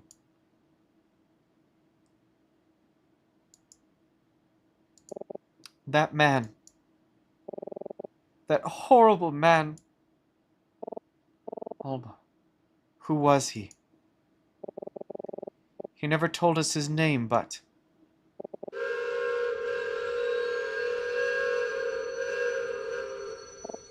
Wait, what's going on? Are we slowing down? We shouldn't be arriving in London for at least another 2 hours. Something's wrong. Alma, what's wrong? It's... the lights. What was that? Hydras. Alma, are you okay? I'm fine, Emma. Alma? Alma, can you hear me? Oh, shit. Hydras, we have to turn the lights back on. Okay, I'm looking for the light switch. I have no idea. I need to feel around for something. Anything to get my bearings. So obviously, we need to turn the lights on. Okay, I think that's the cage. I can work my way to where I came in. Maybe I can find the switch by the door. Ah, this is hopeless. I have no idea what I'm doing. How am I supposed to find... Wait, what? What's this? I think I found it. And she's gone.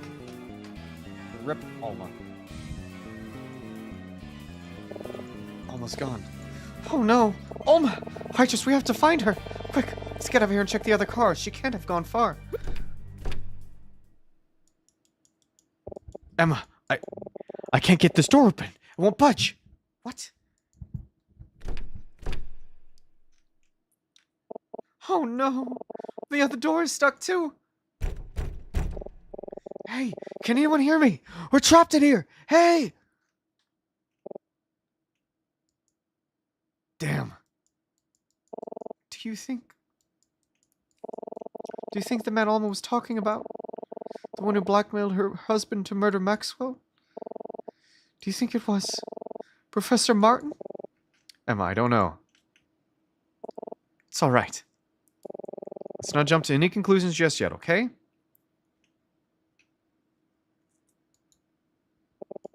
We need to get out of here. But how?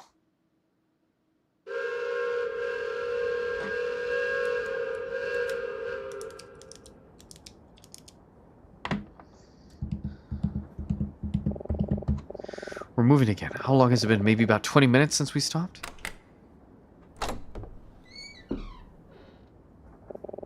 It's the porter. He got the door open, huh? You two again? Hello. Hydrus, we need to be careful. If even a little of what Martin told us is true, if anyone finds out about Alma, it could be disastrous for her. Let's just see if we can get any more information about what's going on. Say, what you two doing in here anyway?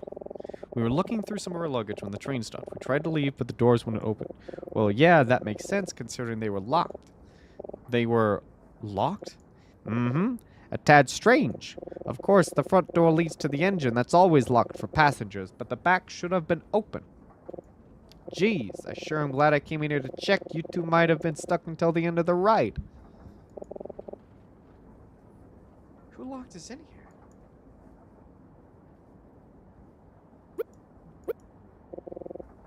Get a load of this. You want to know why we stopped?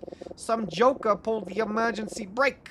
No one saw who did it, and we have no idea why they did it. People think they're so funny pulling a stunt like that, but it's more dangerous than they think. The emergency brake applies so much force that can easily damage the trucks, even the train itself. That's why they're from emergencies only. When I find the guy who did this, oh boy, you better believe I'ma let him have it.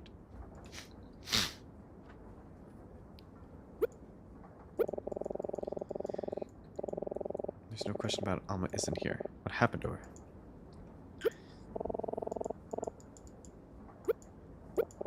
Hey, has anything unusual happened since the train stopped? Unusual? No, I wouldn't say so. Most of us train personnel were investigating the brake situation to make sure it was safe to start moving again. We didn't cover anything unordinary. Some passengers are a bit irate about it all, but I'd say everything's back to normal now. The back door was locked for some reason? We should arrive in London in just about 2 hours.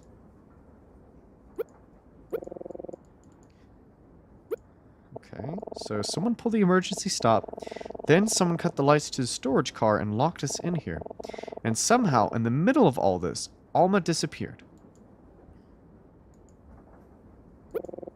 If you'll excuse me, I have a few more things to check on. Don't stay in here too long, you two. This is really no place for loitering. We won't, thank you. Hydrus, I'm getting such a terrible feeling. Me too. What should we do? We need to talk to Professor Martin. We need to tell him the whole truth. And if there's anyone who might know what happened to Alma, it's him. I need him to be honest with me. If he really is the one who blackmailed Otto Keller, I need to hear it from him. I need to know who Martin really is. She's made up her mind. Martin. For Emma's sake, I hope it isn't true. Okay, let's go.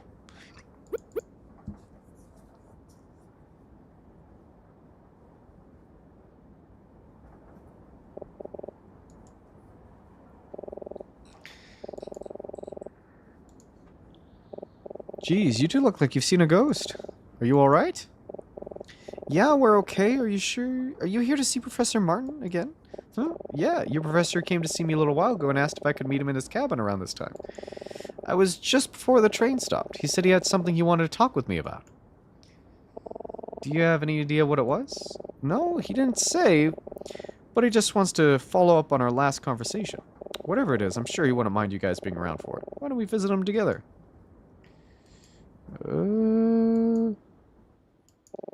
What's wrong? No, it's nothing. Let's go talk to him. Emma, do not talk to the man. He may be in cahoots.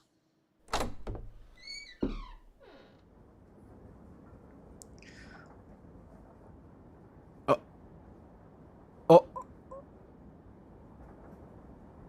Oh my God.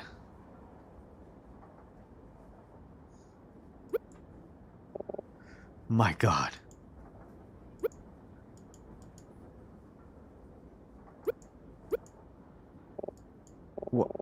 What happened here?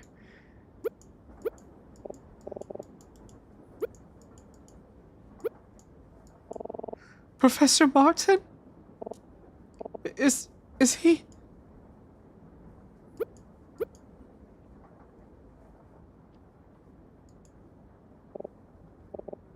He's dead. There's a gun in his hand. Did he... Wait. There's something on the table. This is a letter. It's addressed to you and me, Emma. What does it say? To Emma and Hydrus. Firstly, I would like to apologize if you are reading this after having discovered me yourself. It is my intention that the detective finds me first, so that I may spare you such a grim sight.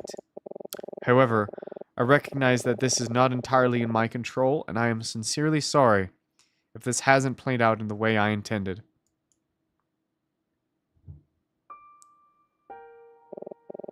By now, it has become clear to me that my secret cannot stay hidden for much longer. In spite of my best efforts, I am certain the two of you will uncover the truth. It is only a matter of time. I am not angry with you, nor am I disappointed in this outcome. To the contrary, I am very proud of you both. But I regret the truth is my great shame. For my sins, I have chosen to end my life, so that I may no longer bear their burden and face the reality of having them come to light. Please forgive me. Now, I'll explain all that has occurred in detail so that you may finally put your investigation to rest. It wasn't until we arrived in Vendrika that I was informed of the true reason that I was invited.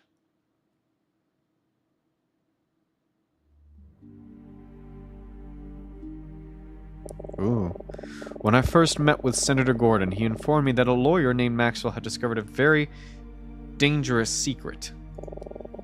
If this secret was publicly revealed, the results would have been very undesirable. Maxwell tried to blackmail Senator Gordon with his information, but even if Gordon acquiesced to his demands, it would have been far too dangerous to allow him to go on with the knowledge of this secret. The only solution was to have Maxwell killed. Gordon's plan was to bribe Maxwell's Gabrican housekeeper to kill him in his home and make it look like a robbery. You know the Gabrican man to whom I am referring? Otto Keller. As insurance, Gordon would inform Otto that he and his family would be deported should he not comply. Of course, Gordon could not meet with Otto himself. A man in his position couldn't risk being seen engaging in any such business. So he asked me to do it. I would only be in the country for a short time and had not known connection to any of the involved parties. Once the job was done, there would be no evidence to implicate any of us, and Otto would be safely out of the country. As long as everything went according to plan. The night before we left Vendrika was the night Otto was to do the job. After killing Maxwell, he would meet with me in an unoccupied room of our hotel, and I would inform him of his next steps. He was to go with his wife and meet with the magician, who would make the necessary arrangements to have them stow away on the train. I too would take the train to oversee their journey and to ensure nothing went wrong. But when Otto met with me at the hotel, he had different plans. Otto was overcome with guilt for having killed Maxwell. He told me he had no intention of making the journey to London. He wanted me to ensure that his wife made the journey out of the country, but he was going to turn himself in to the police.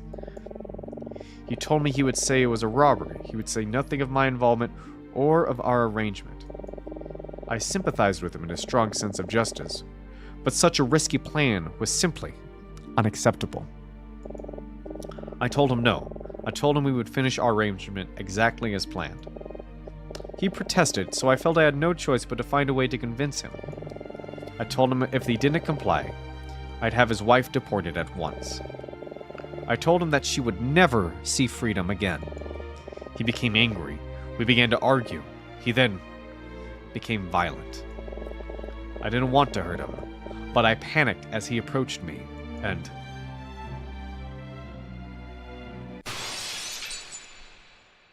jeez. I fired a shot in his direction. It hit the window. Startled, he lost his balance and fell through the shattered glass.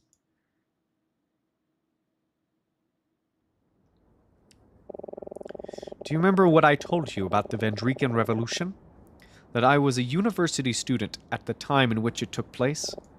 In truth, I was deeply involved, together with Gordon and with our friend Mayer. We were very, very young and very idealistic. We wanted the best for our country, and we were determined to fight for it. There was a period where it seemed as if all of our efforts were being thwarted before we even had a chance to act. One of our companions was acting as an informant, and one day, Gordon revealed to me he had discovered the traitor's identity. It was Meyer. We confronted Meyer with his information. He denied everything. He began to accuse us of being the informants, of betraying him. I do not remember much about what happened next. All I know is that Gordon and I left that meeting alive, and Meyer did not. I have lived every moment of my life since this incident trying to hide from it. I left my home country. I refused to think of it, even for a moment. I nearly succeeded in forgetting it entirely, until Gordon informed me that the lawyer Maxwell had somehow discovered what we had done.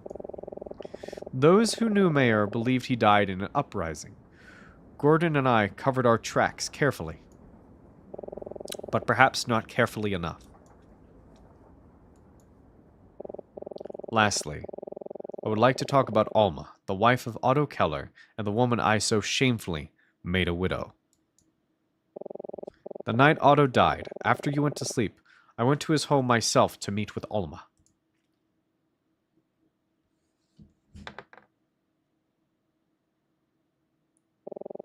I'm sorry this happened, but we must still go through with the plan. I don't know if I can. I'm afraid you don't have a choice. You must be on the train tomorrow. If you aren't, I don't want you to die too, please.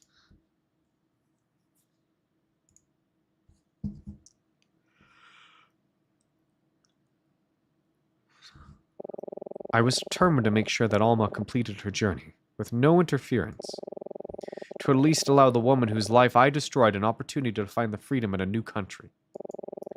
I know the detective will read this letter, and to you I humbly request, please, let her go. She has done nothing wrong and deserves the opportunity to rebuild her life, free from oppression. I know everything I have told you will come as a great shock. I should have told Gordon that I wouldn't help him. I shouldn't have allowed myself to sink even lower in the name of hiding my past crimes. But I simply must accept that I am a weak man, whose principles crumble in the face of overwhelming fear. I do not deserve to be a teacher, and I do not deserve such wonderful people as yourselves as my students. Hydrus, I am sorry I doubted you, and I'm certain you will flourish as a scholar of great talent and principle. And Emma, to have been your teacher was one of the great pleasures of my career. I know that you thought very highly of me and greatly valued my guidance. I too cherished our time if you were one of my own family. The pain I feel in having betrayed your trust is almost too much to bear. If there is a silver lining, it is that I can rest knowing that you too will become a woman of greater character than any man, much less myself, could ever be. In the end, I only would have gotten in your way. I write these words in the hopes that you both may learn from my mistakes. You are young. You live in prosperous times. You have your whole lives ahead of you. You have the opportunity to make something of yourselves in a way that I never could. Please, do not take this for granted. Thank you both for everything. Goodbye.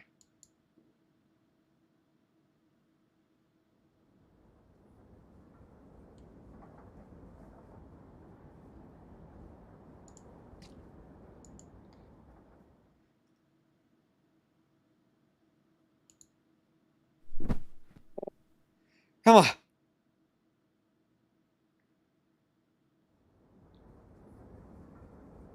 Damn. Damn.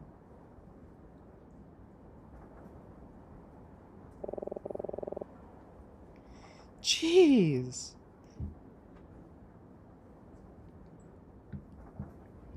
Thank you for telling me everything.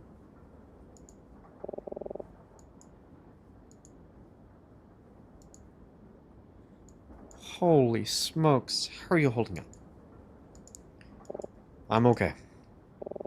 Detective, how is Emma doing? I spoke to her briefly after she came to. She told me she was okay and that she wanted some time alone to think. I can tell she's a pretty tough girl. I know she'll make it through this, but deep down, it's clear she's really hurting. Don't worry, though. I'll keep an eye on her until we arrive. Neither was I, Exo. Holy crap. I had a feeling he was guilty, but I didn't know he was that guilty. Jeez. You're a good kid, you know that? Trust me. I'm a good judge of character. I get the feeling that when she's ready for a shoulder to cry on, you'll be there for her. What about Alma? Have you found her yet? This is Edward all over again. No, I've looked around all over, but there's been no sign of her. It's very strange, but I'm starting to think it's possible she fled from the train while we were stopped. It wouldn't have been difficult to slip out during all the commotion. She wasn't supposed to be on board anyway. It's unlikely anyone would have noticed. Wherever she is, I hope she's okay. There's quite a bit of this I'm still trying to make sense of. How could Martin have hidden the sound of a gunshot? Not a single person I've talked to said they heard anything strange. And I'm still in the dark about a lot of your investigation. If you don't mind, can we discuss some of the details? Maybe it'll help me piece some things together. Now the real question is this man guilty?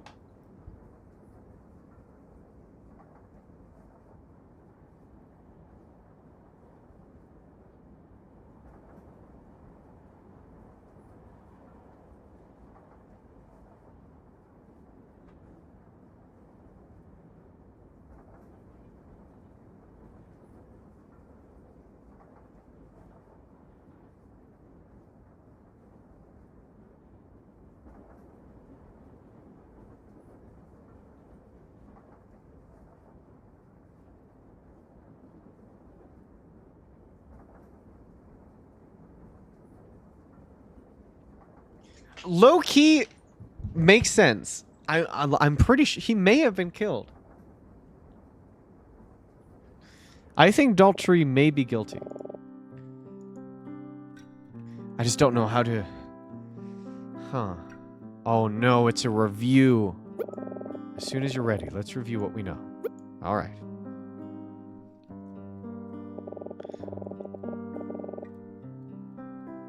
She had to have been taken. There's no way she wasn't, right? Things are not adding up correctly, are they? It doesn't quite meld together true. I want you to take me through what happened today from the beginning. Along the way, I may have some questions, so bear with me. I just want to make sure we're on the same page. Sure, the first thing we did today was... we talked to Martin. After what happened with Mr. Fisher last night, Emma wanted his advice. I see. Did you have any suspicions about him at this point? No, not really. There was just one thing. We knew that Martin was friends with Senator Gordon, and that Gordon was one who invited Martin to visit Ventry. That's where the idea for this study trip came from in the first place, but... when we heard Mr. Fisher was spying on Senator Gordon, we didn't really know what to make of it. If only I'd learned the connection between Martin and Gordon sooner.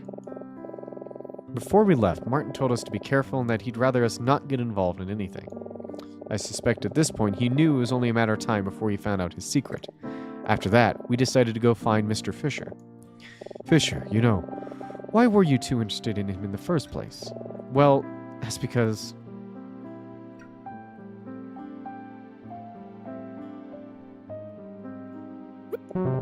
No, what?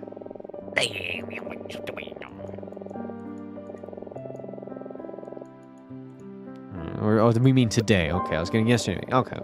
No one saw that. No one saw that. No one saw that. No one saw that. No one saw that. Interesting. So, what did he say? Did he see them together?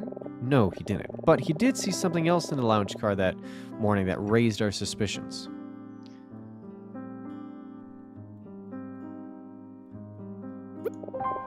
Vita. I had a feeling that woman and her husband were up to something.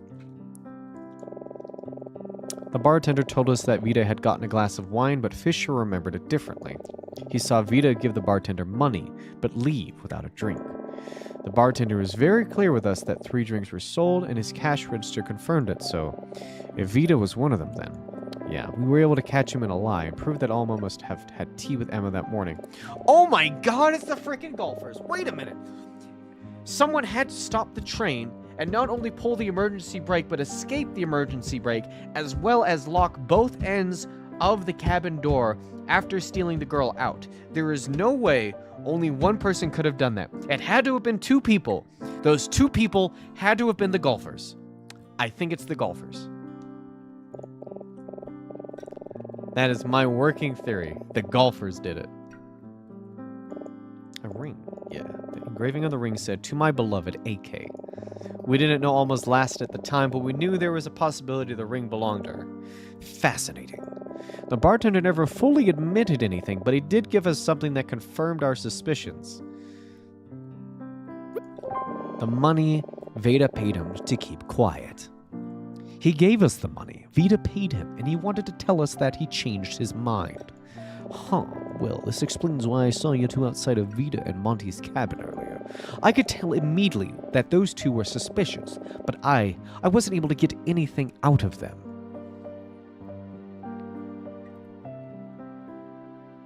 How curious is that?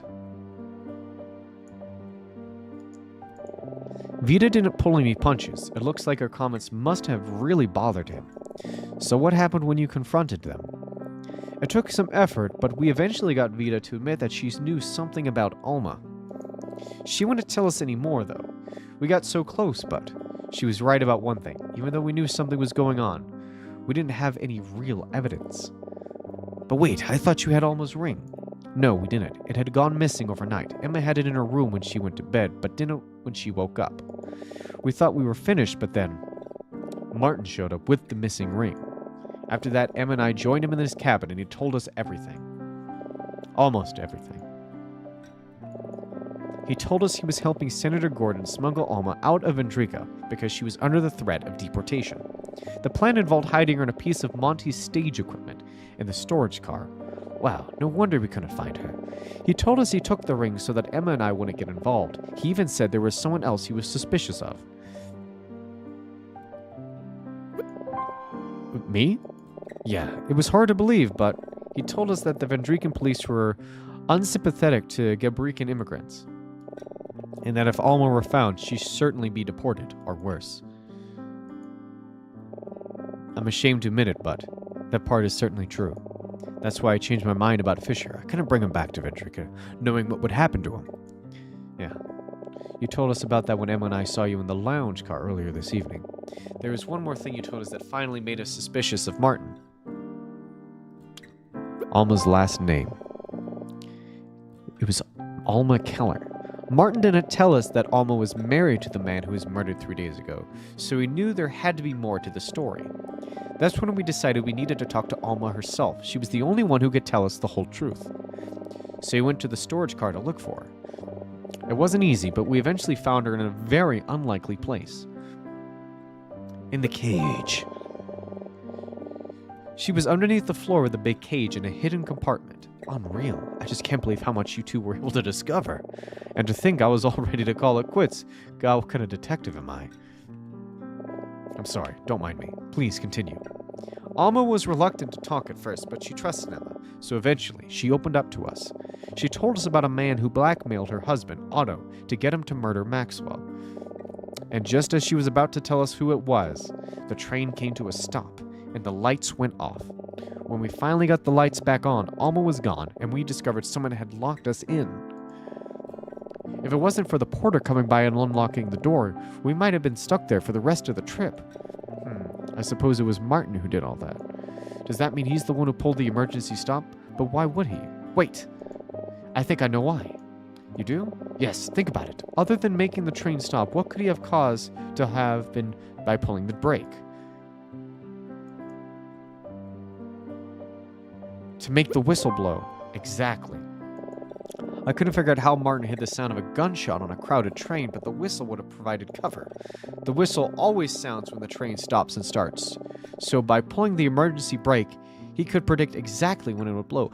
But see, that doesn't make any sense. He would have to pull the brake, get Emma out of the train, go back to his room, then shoot himself. There's no way. There's literally no way. He is just one man. This does not work. For the train to start moving again. Well, that's a plausible theory at least, but it still doesn't explain what happened to Alma. Once the porter left, Emma and I decided we needed to confront Martin, and that's when we ran into you outside his door.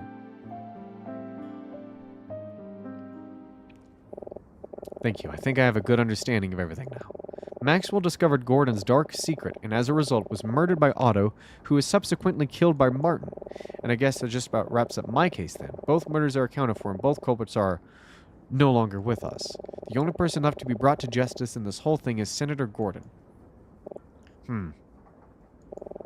Is something the matter? No, it's nothing. Just something I need to think about. None of this should have happened the way it did. It was my responsibility to solve this case, and I failed. You think it was a different person altogether? Again, my vote's for the golfers. I think the golfers did it. I 100% think the golfers did it. I'm sorry. Detective, what are you going to do now? I don't know. I really don't. But at least I have some time to figure it out. I'm going to check on Emma. If you can, try to get some rest. We should arrive in London at around 10 o'clock. Thank you, Detective. Bitch, I ain't getting rest. I gotta find Alma. There's my boy. There's my boy. What now? The truth. Chapter 5. Finale. This is it. Oh boy. Hydrus, hello? Are you listening? What? Oh, hi, Emma. You totally zoned out for a minute there. Are you feeling okay? Yeah, I think so. Well, anyway, as I was saying, I finished looking over your term paper. I left you a few notes that I'd like you to consider, but it's really wonderful, Hydrus. I'm very proud of you. My term paper? Yeah, your paper on the hot dog stand outside the hotel. You just asked me to read it a few hours ago. Are you sure you're feeling okay? Yeah? No, sorry, I mean, thank you. I appreciate you looking over it.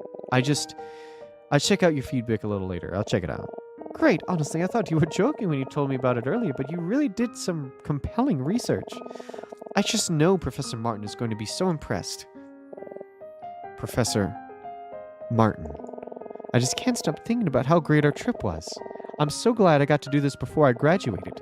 I'm really going to miss all of this. But hey, this isn't really the end, right? Maybe someday, years from now, the three of us can get together and take another trip. But this time, not as teachers and students, but as friends. Wouldn't that be nice? I'm sorry, did that sound weird? I guess being so close to graduation is making me kind of sentimental. No, it's just... Oh, Hydrus, I'm sorry, I have to go. I told Martin I would visit him during his office hours in just a few minutes. I really need to get moving.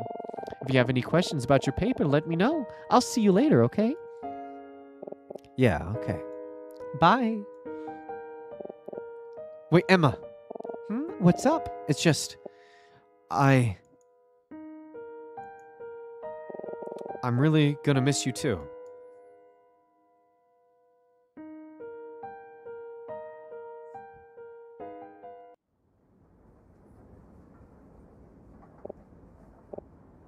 Huh? I must have nodded off for a bit. I didn't realize how exhausted I was. God, what an embarrassing dream. Looks like we won't be arriving for another 30 minutes or so. I wonder how Emma is holding up.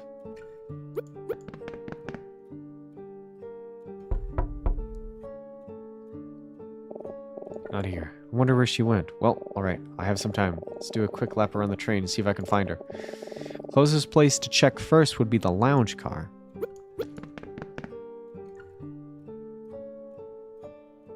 Alright, there's the golfers, who I believe to be the culprit. Dennis, hey you!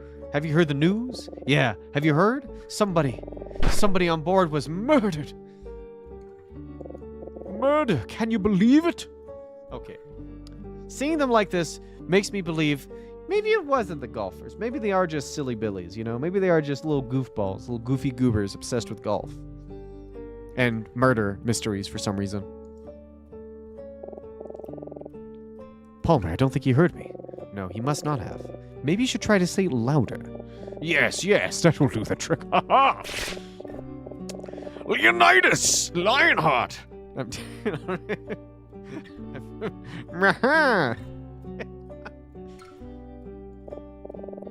Yeah, you don't believe us, do you? I mean, to be fair, it's not like we have any evidence. Evidence? Who needs evidence when you have a golfer's intuition? How does that help? Listen, the train didn't come to an emergency stop for no reason. Sure, the attendants have assured us it was no cause for concern, but that only makes it more suspicious. They're clearly trying to cover something up to avoid bad press and what could be more damning than murder. Sorry, Dennis. It sounds like a pretty big leap to me. Ugh, why won't you let me have any fun? Okay, fine. There's no real evidence of murder, I know, but there's definitely something fishy going on here. My intuition never fails. He's not wrong about that. I just wish we could have had more time to figure out what it was. Just our luck! So I guess the actual news hasn't gone out. That's probably for the best. If people knew what happened, it might cause a panic. Oh, Dennis, we need to finish packing. Ah, you're right. Sorry, my good friend, but we must take our leave. I wish you the best from now until the end of your round. May your lies be flat and your putts be true. Good luck.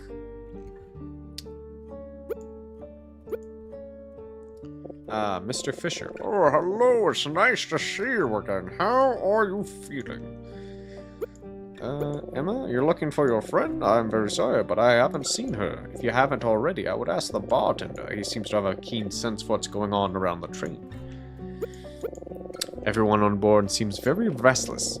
People are spreading quite sensational rumors, and the detective seemed somewhat uneasy last I saw him. I wonder if something happened. I must apologize again for my part in everything that transpired these past few days. It's okay, Mr. Fisher. You helped lead us to the truth, and we can't thank you enough for that. That's very kind of you to say. When the detective who told me he was going to let me stay in London, I couldn't hold back my tears. To think, even after everything that has transpired, he would be kind enough to let me go.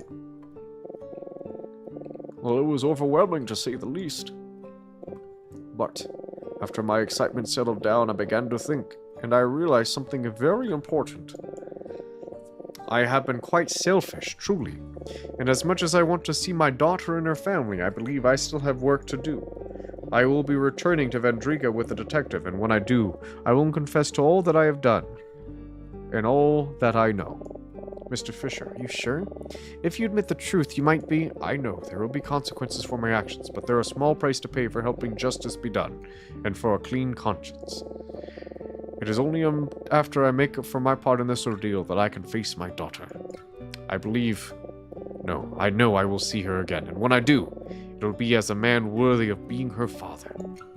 You know, I think you're already a worthy father, Mr. Fisher. Thank you. Wouldn't it have been funny if his name was Kent? Wouldn't that be funny? Don't you think that would be funny, Exo, if this man on this train was named Kent? Wouldn't that be comical? I think it'd be comical.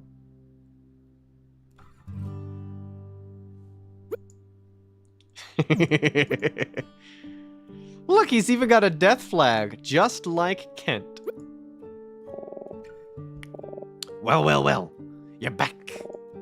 Tell me, how'd it go with the magician and his wife? Did you find your dream woman? You don't want to tell me? It's not that, it's just...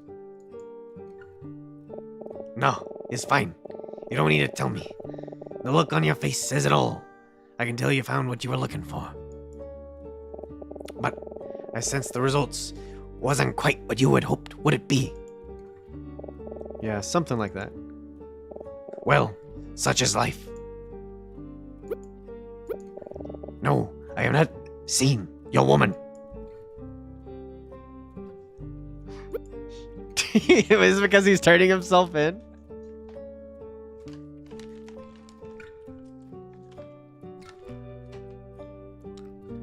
What's wrong with a person having a change of heart, bro? You can't just do me like that, bro.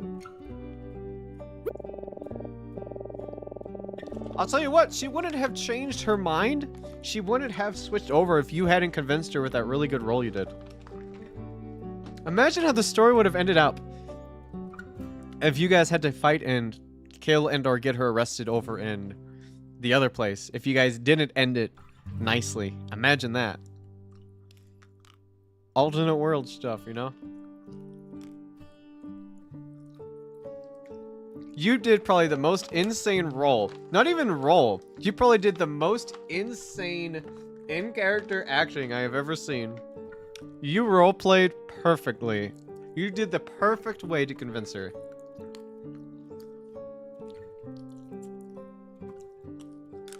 You related to the villain so hard that you reversed talk no jutsu'd her.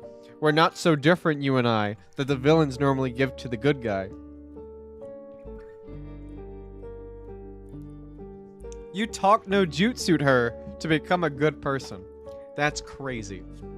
And I don't think anyone realizes how crazy that is. And I don't think you realize how crazy it's been having Atalanta in the game. I know she hasn't really made much of an impact with you guys because I'm uncomfortable role-playing a character, but it's crazy that she is here. It's crazy that she exists in the game currently. Actually crazy.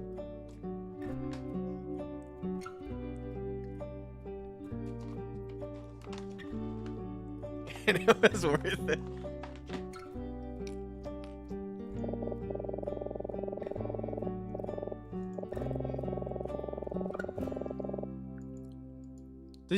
He just admitted to drugging the detective.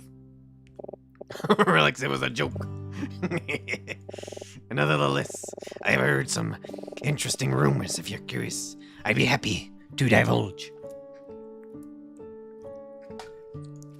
That's cute, Exo. That's a cute theory. That's a really cute theory you got there. That's also very cute. It's a really cute theories you're coming up with, Exo. So adorable. Look at these theories. Look at those. Man. Happily ever afters in my Pokemon game? Would never. I would never give your characters good endings. Absolutely not. No one deserves happiness in my game. You have to suffer and feel bad about your consequences at all times. Anyways, sorry I'm venting. No games. I think we both had enough fun for one ride, yes? I'm not entirely sure how this rumor started, but many passengers seem to believe that a moida took place while we were stopped. Granted, nobody I've talked to has seen any evidence of this, and I'm sure the truth isn't quite that dramatic. But that hasn't stopped some of our more questionable passengers from pretending to be Hercule Poirot.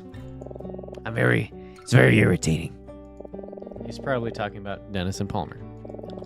It's clear that the detective is hiding something from us, but well, that's none of my business. Very soon we will arrive in London, and this journey will be behind us.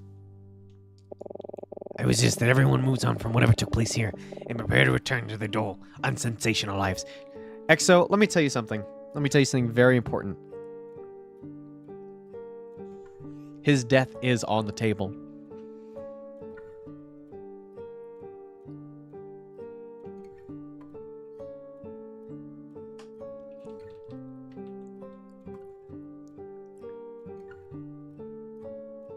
I will repeat myself. Kent's death is on the table. I'll not tell you where, and I'll not tell you when. But it's not a set in stone. It's not set in stone. This depends on your guys' choices. It's not a set story.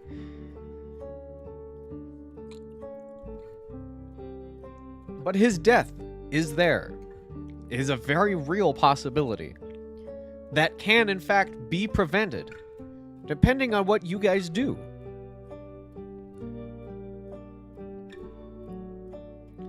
I would also cry, because that would be very, very sad.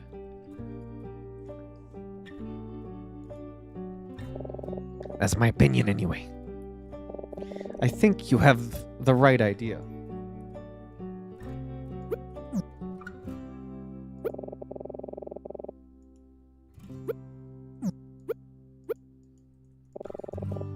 I did hear one more thing. One of the porters was complaining about a man and a woman bothering him in the storage car.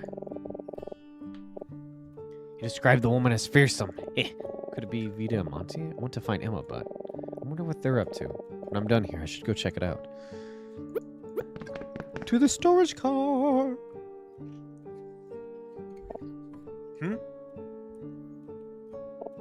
Oh, it's you. I wonder if I might see you before we arrived. Where's your friend? I'm not sure. I'm looking for her. Oh, I see. Yes, Monty, I know, I'm getting to it. Well, when you see her...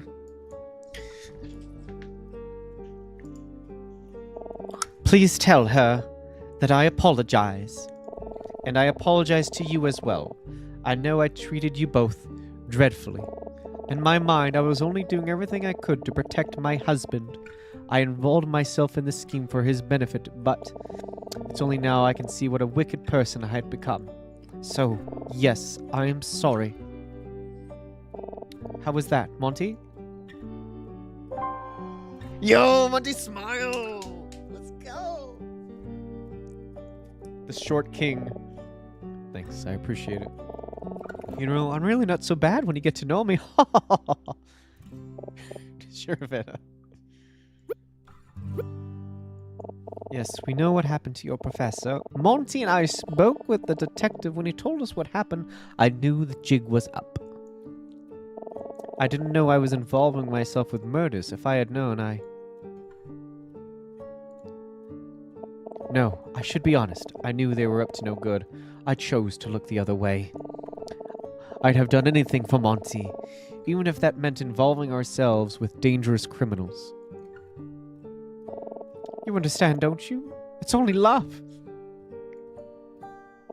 Ha ha ha ha. Well, maybe someday you'll understand. Maybe even someday soon if you play your cards right. That said, for you to discover your professor like that and to find out about his crimes in that way, it's all quite awful, and I am sincerely sorry to have played in any part in it. It's okay, Vita. Em and I will be okay. I hope so. So if you spoke to Detective Ultrey, then? What's going to happen to you two? Oh, I don't know. The detective didn't arrest us, but I'm sure that's just because he has his hands full at the moment.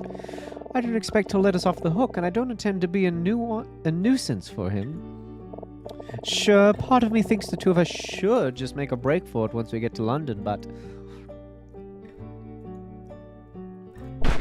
That's old, Vita. No more little plans and schemes from now on. I'm all about doing the right thing. Whatever makes you happy, darling.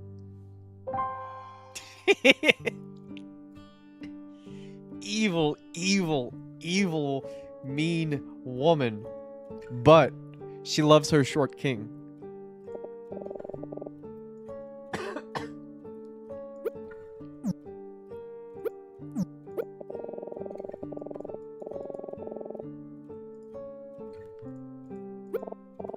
But before you go, there's something I should tell you. Can I trust you? What do you mean? What I'm about to tell you requires the utmost discretion. You can't tell anyone. Not even the detective.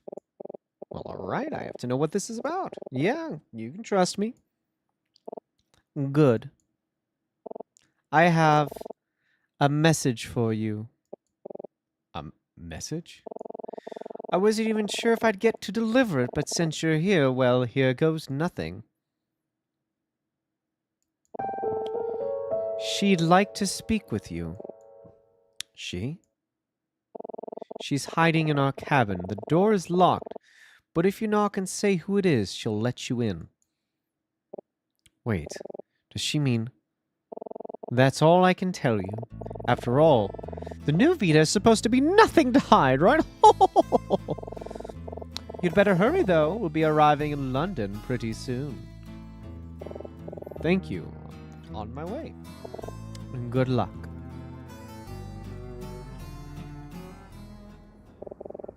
Could it really be? Alma?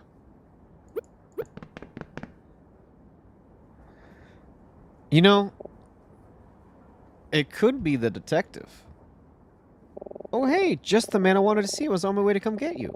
Detective Daltrey. I wonder what he's up to now. It's probably the detective. He's been with us the whole time. He's got a lot of flags. Things seem too wrapped up in a bow, and I still don't understand the emergency brake.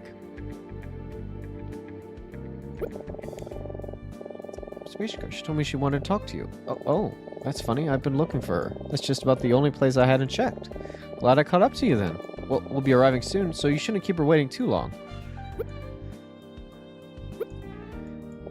How is she doing?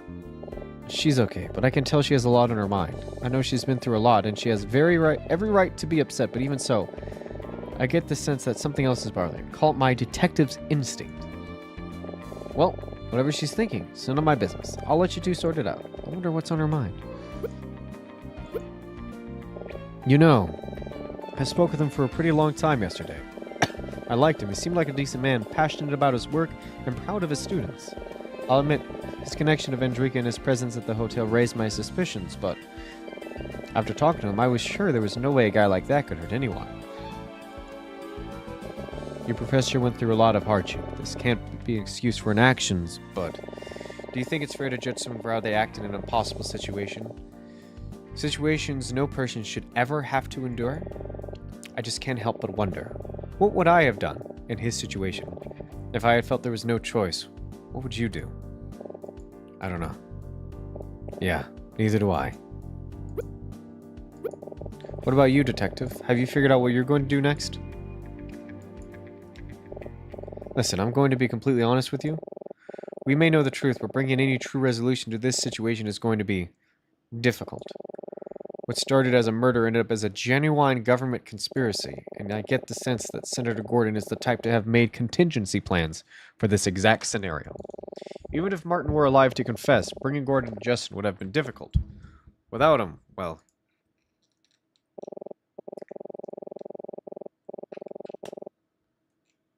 I promise you, I will do everything in my power to bring the truth to light and have Gordon answer for his crimes. But for you and Emma, the story ends when we get to London. If I've learned anything these past few days, it's that I've allowed myself to ignore my country's many problems for far too long. I'm not naive enough to think I can solve them alone, but all I can do is try my best to bring some closure to everything that happened these past few days, and hopefully, if I can, it'll be a step in the right direction. My advice, forget about Vendrika, go back to your lives, and leave the rest to me. Okay? Okay. Well, I better go find Emma, so I'm gonna go get going. Yeah, you should. I'm sorry to have kept you so long.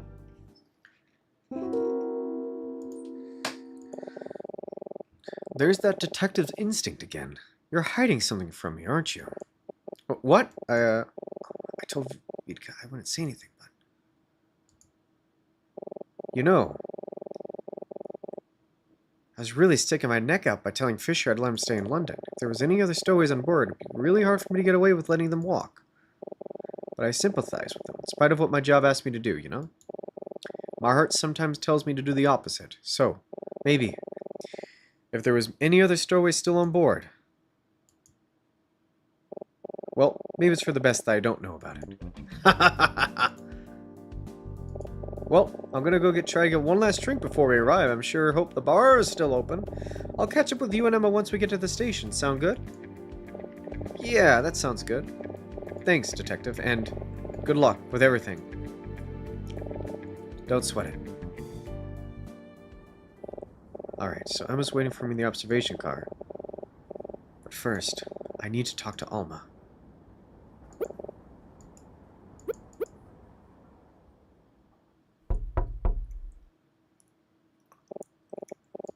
It's me, Hydrus.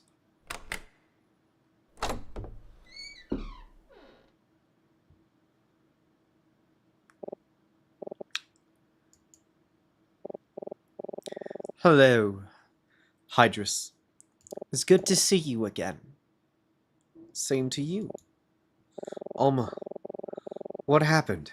And why are you hiding out here in Vita's cabin? I owe you an explanation, but if you don't mind, I would like to explain to both you and Emma, if I could. Do you know where she is? Yeah, she's in the observation car. I was just about to go and see her. Do you want to come with me? I don't think I should leave this place with that detective still snooping around. I understand. I don't want you to do anything you're uncomfortable with, but you don't have to worry about Detective Daltrey. He's alright. Trust me. It's okay, though. I'll go get her. Wait. Hold on. I'll come with you. Are you sure? Yes. I trust you, and if you trust the detective, then I do too. God, I do not trust the detective. I trust nobody.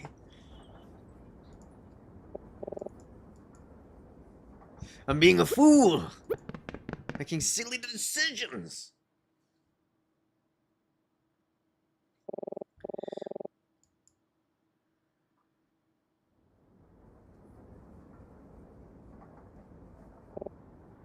Emma?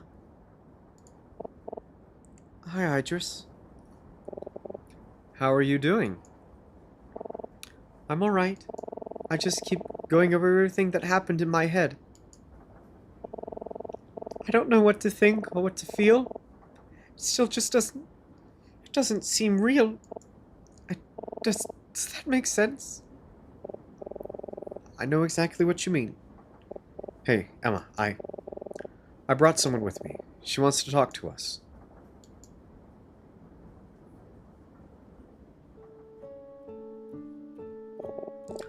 Hello again, Emma. Alma!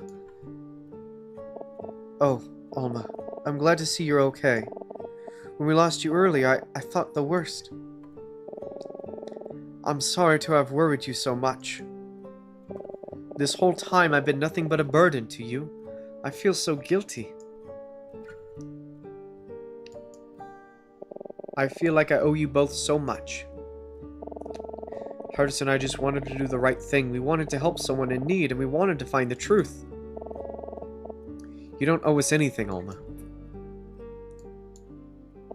But I think you can help us with one more thing. Finding the real truth. Yes, you deserve that. You deserve to know what happened after I met you in the storage car.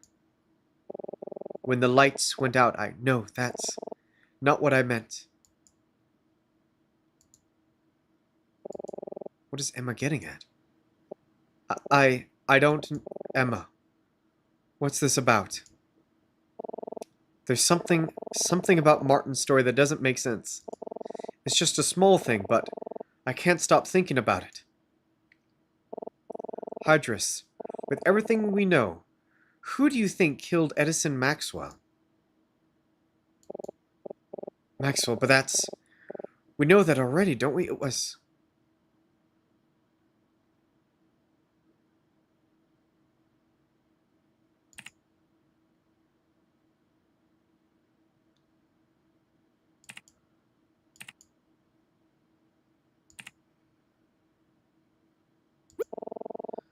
I know it seems that way, but... Alma, you have something else to tell us, don't you? Do you mind if I tell you a bit about my husband, Otto? It was shortly after we were married that Otto suggested we flee to Vendrika. But even after we moved, we still struggled to get by. Both of us searched for suitable work to little success. The only jobs we could find were low-paying positions as housekeepers for that dreadful lawyer Maxwell. We would alternate days, and if for some reason one of us was unable to work, the other would go instead. The work was grueling, and Maxwell was a tyrant. Both Otto and I were so worn down.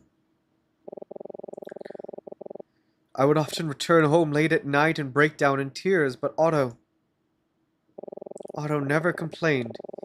He would comfort me, reassure me that someday our situation would improve, that this wouldn't be forever.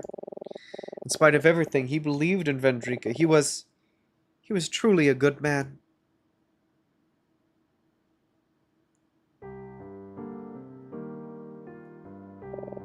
One night, Otto returned home looking pale.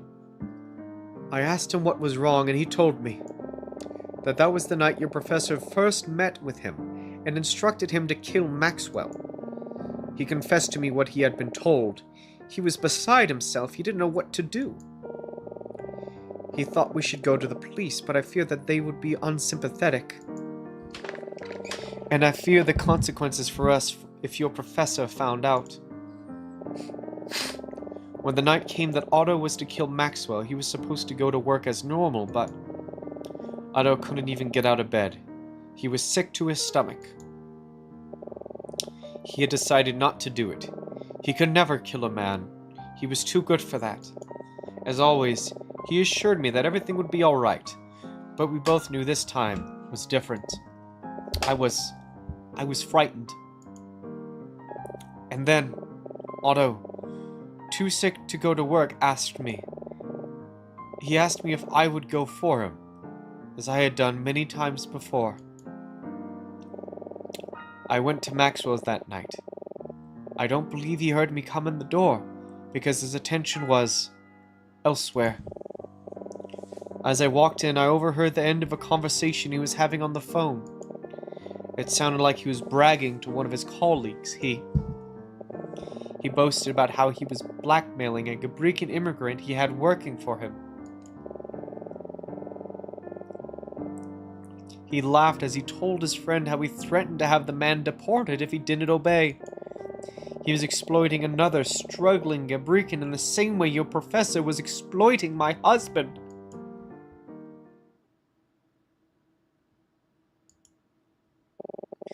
It made me so angry, and I was afraid. So many thoughts were rushing through my mind, and I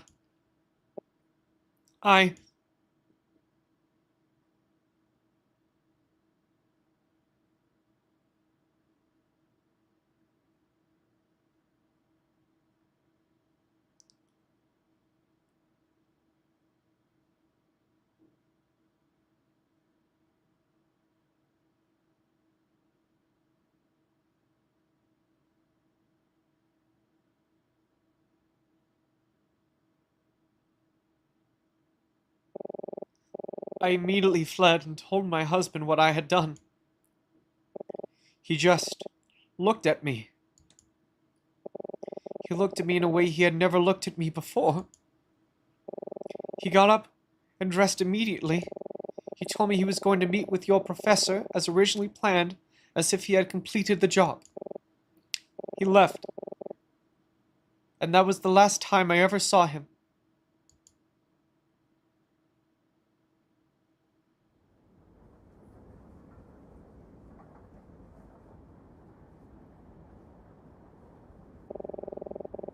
I didn't know that he planned to turn himself in and take credit for the murder.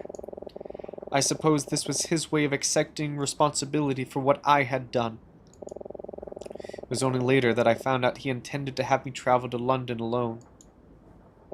But even before then, I knew. It was in that look he gave me. The moment that I saw his face, I knew that he didn't love me anymore. And how could he? How could a decent man like Otto love a murderer? I wasn't good enough for him. I let him down, and he let me go.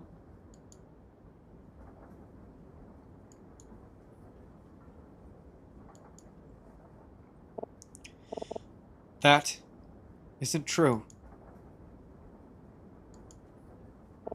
Martin never intended to kill your husband.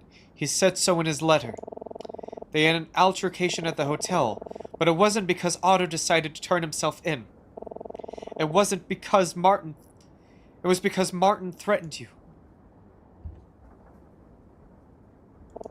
Martin told Otto that you would be deported if he refused to comply with the plan. Otto protested, so Martin panicked and shot at him. I think your husband tried to do the right thing, both for himself and for you. He died trying to protect you, Alma.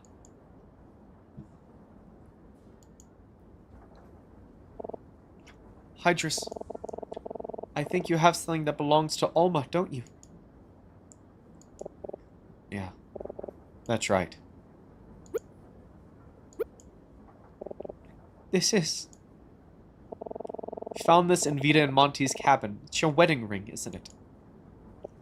I took this off after they found me, after I talked to you. I left it in their cabin because I didn't think I should wear it anymore.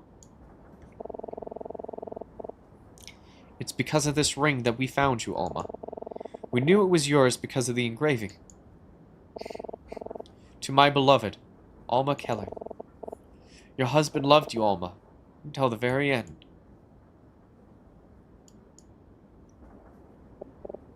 Oh, Otto.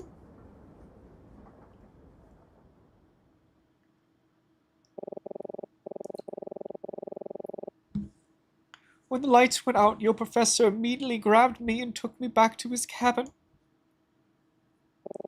He spoke with me in some detail about his life, about who he actually was, and who he was to you two. And then he handed me his gun. He had the scene set to look like a suicide. All I had to do was place the gun in his hand, and when I was finished, he instructed to wait for the train to start moving and to shoot when the whistle blew. Then I was to go to the magician's cabin, hide with him until the train finally arrived in London.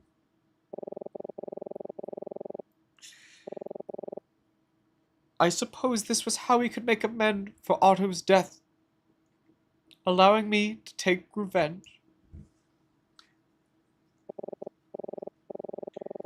I took the gun. I stood there, waiting for the train to move. Neither of us said a word, we just stared into each other's eyes for what felt like an eternity. He wasn't afraid. He had made up his mind. It was pitiful. So I waited, and I waited, until...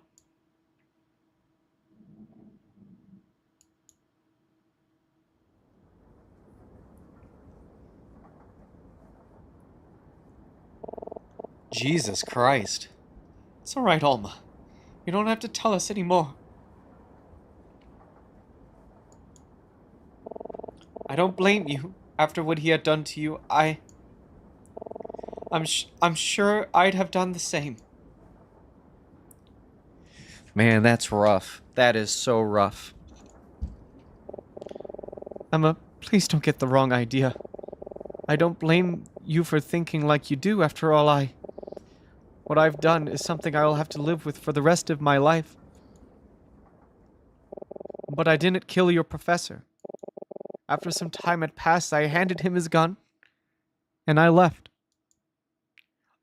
Oh! Oh, no, it is! It is the detective! It is the detective! He is the bad man! Oh my god! Oh no! No! No. 3 nights ago, I nearly lost myself. Grief and guilt clouded my mind, and I didn't feel I had anything left to live for. When I was lying alone in that cage, I ceased to feel anything at all. I may as well have been dead. As soon as the train departed, I escaped from where I was hidden and came here to this exact spot. I intended to end my own life. I waited here, trying to work up the courage to do the only thing I thought was left for me. When suddenly you appeared and brought me back down to earth.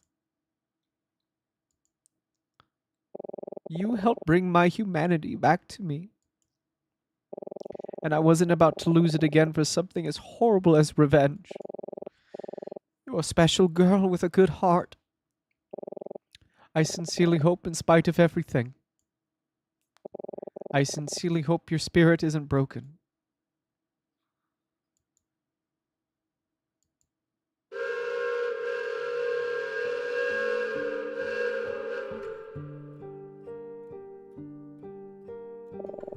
We should arrive in just a few minutes.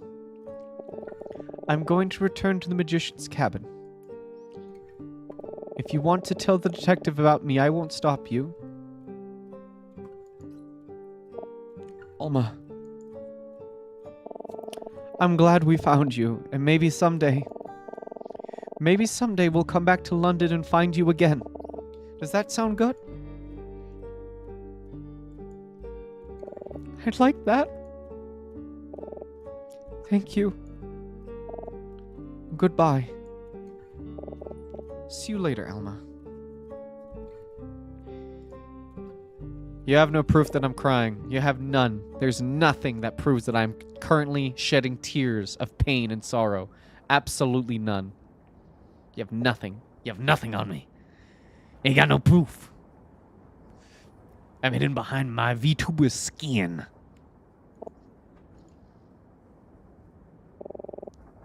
How did you know?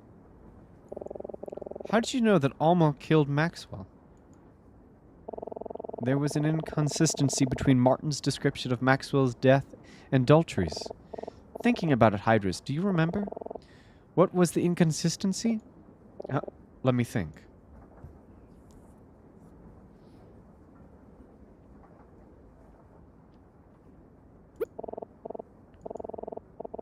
Scene of the crime was very clean, no sign of a struggle or any indication of a robbery, but Martin specifically said the plan involved making the crime scene look like a robbery.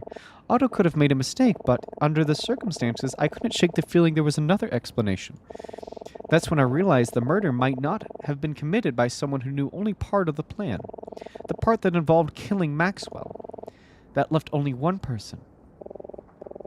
Very perceptive as always. Hydrus, do you think that we did the right thing? What do you mean? I keep thinking about what would have happened had we not gotten involved in any of this. Right now, we'd just be thinking about how nice of a trip this was, and Martin would still be here. It's not that I wish we hadn't learned the truth, it's just maybe there could have been a better way. If I'd done things differently, if I just wasn't so obsessed with finding Alma. It's just, how could I not be? How could I just forget about her? She was all alone. No one else was looking for her. No one else seemed to care about her at all. I couldn't do nothing. If nobody else was going to fight for her, then it had to be me. At least, that's what I thought. Now I'm not so sure. Should I have just minded my own business and left it alone? I'm sorry, I didn't even know what I'm saying.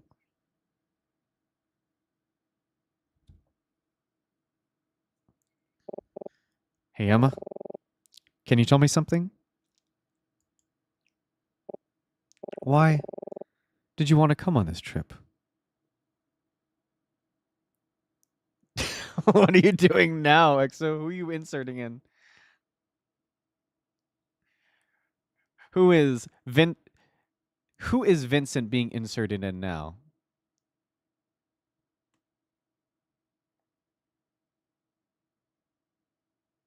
Anissa.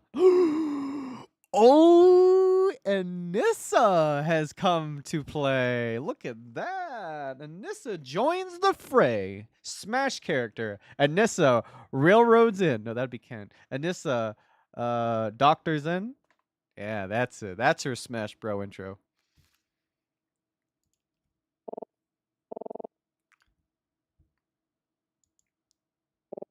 It's just, when you first told me about this whole thing, I wasn't too sure about it, but you were really insistent. You kept telling me how good it'd be for my own writing. How it'd be a good chance to show Martin what I could do. I know you really meant all of that, but was that the only reason?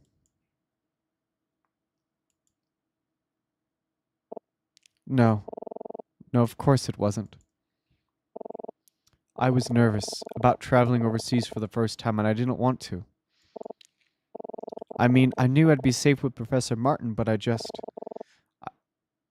didn't want to go alone.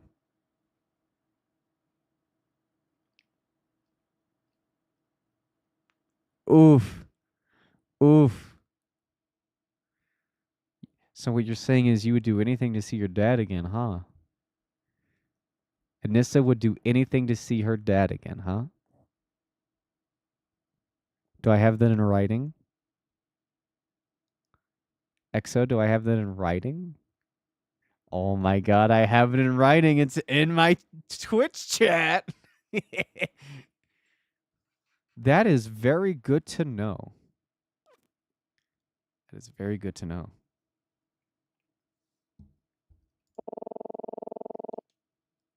I wanted someone else to share this experience with, and I wanted it to be you. And now look at this mess I got you into.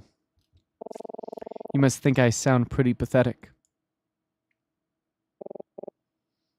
You know, Emma, before we met, I really felt kind of lost. These past few years, I thought I'd figure something out, or at least for the first time, I thought I'd had a goal. I wanted to prove myself to Martin, just like you did. Sometimes in class, you'd answer him so enthusiastically, and he'd give you that sly smile of approval. I just wanted to roll my eyes. But honestly, I was jealous. I was jealous that Martin thought so highly of you. I just knew I couldn't compare. I wanted what you had, someone who really believed in me, and the talent to deserve it. I don't know if I was just because I was jealous or what, but it just seems so dumb now. Emma, you saved someone's life. You saved her life just by being who you are, and by doing what you thought was the right thing to do. And on top of that, it's all because of you the real truth behind multiple horrible crimes finally came to light. I never had any reason to be jealous, because from the day I met you, I already had someone to look up to.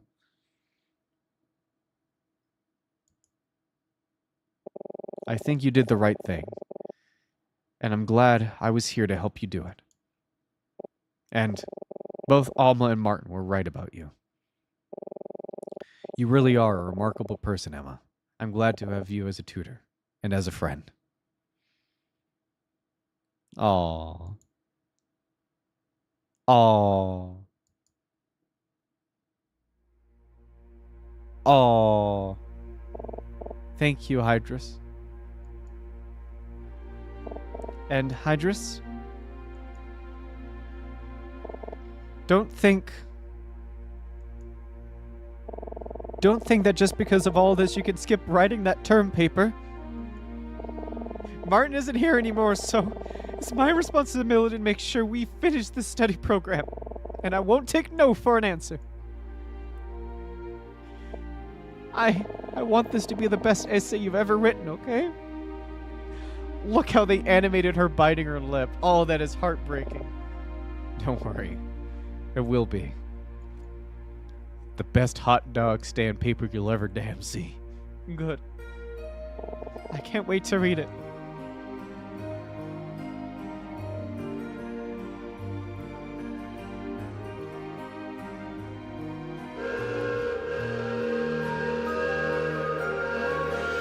Oh, yeah, let's go.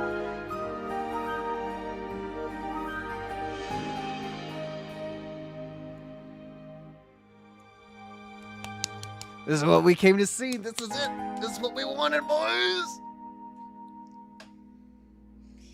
Bruh, what a game. Holy smokes. It may not have been the best game to stream, but oh my god, did I enjoy this game.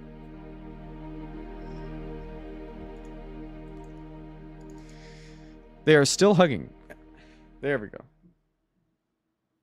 What a game! Holy smokes! I want another. I want another. Joey Lopez, you son of a bitch. Eric Go, you son of a bitch. There's a message in the middle of the night. Jeff.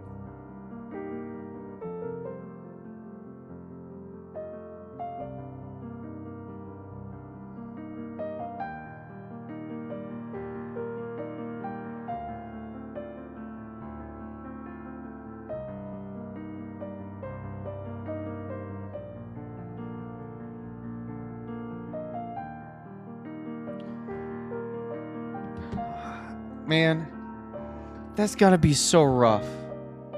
That's gotta be so rough.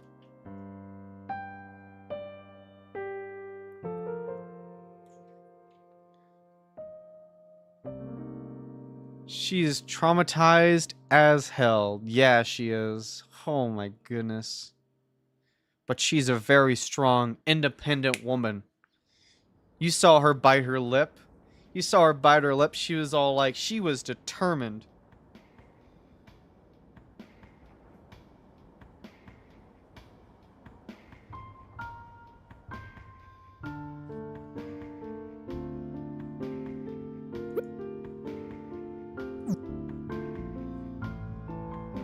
Man, what an experience that was. Holy cow.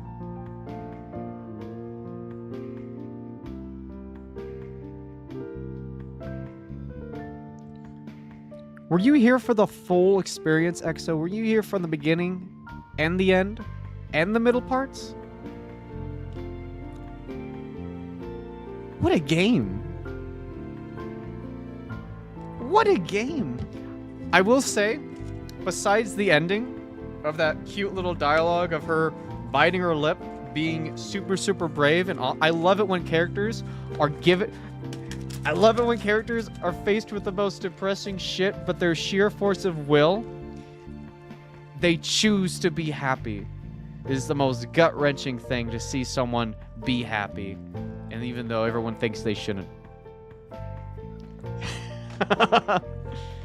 That's right, I have VODs now! I have VODs! Yay! I have VODs! Oh my god. I have VODs!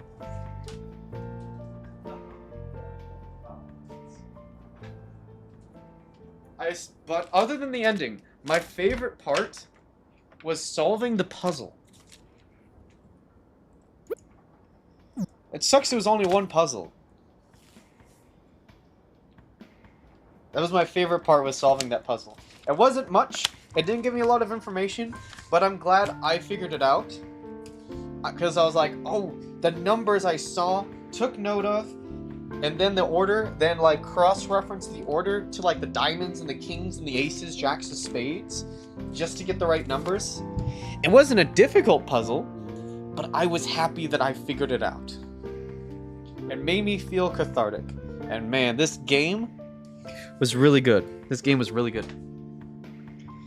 But with that, that's the end of my stream.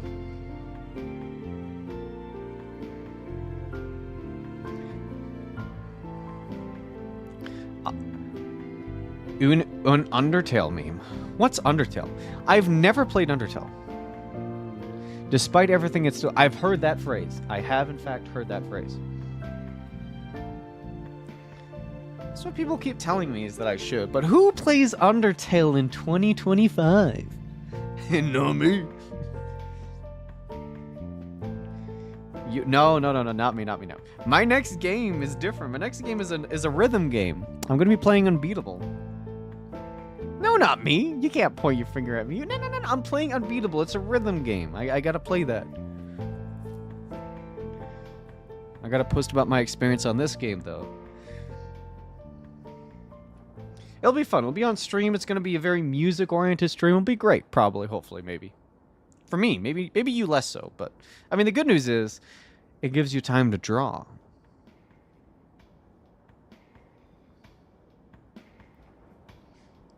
Thank you all, and to all a good night. Thank you all for being here. I appreciate it more than you'll ever know. Thank you so much.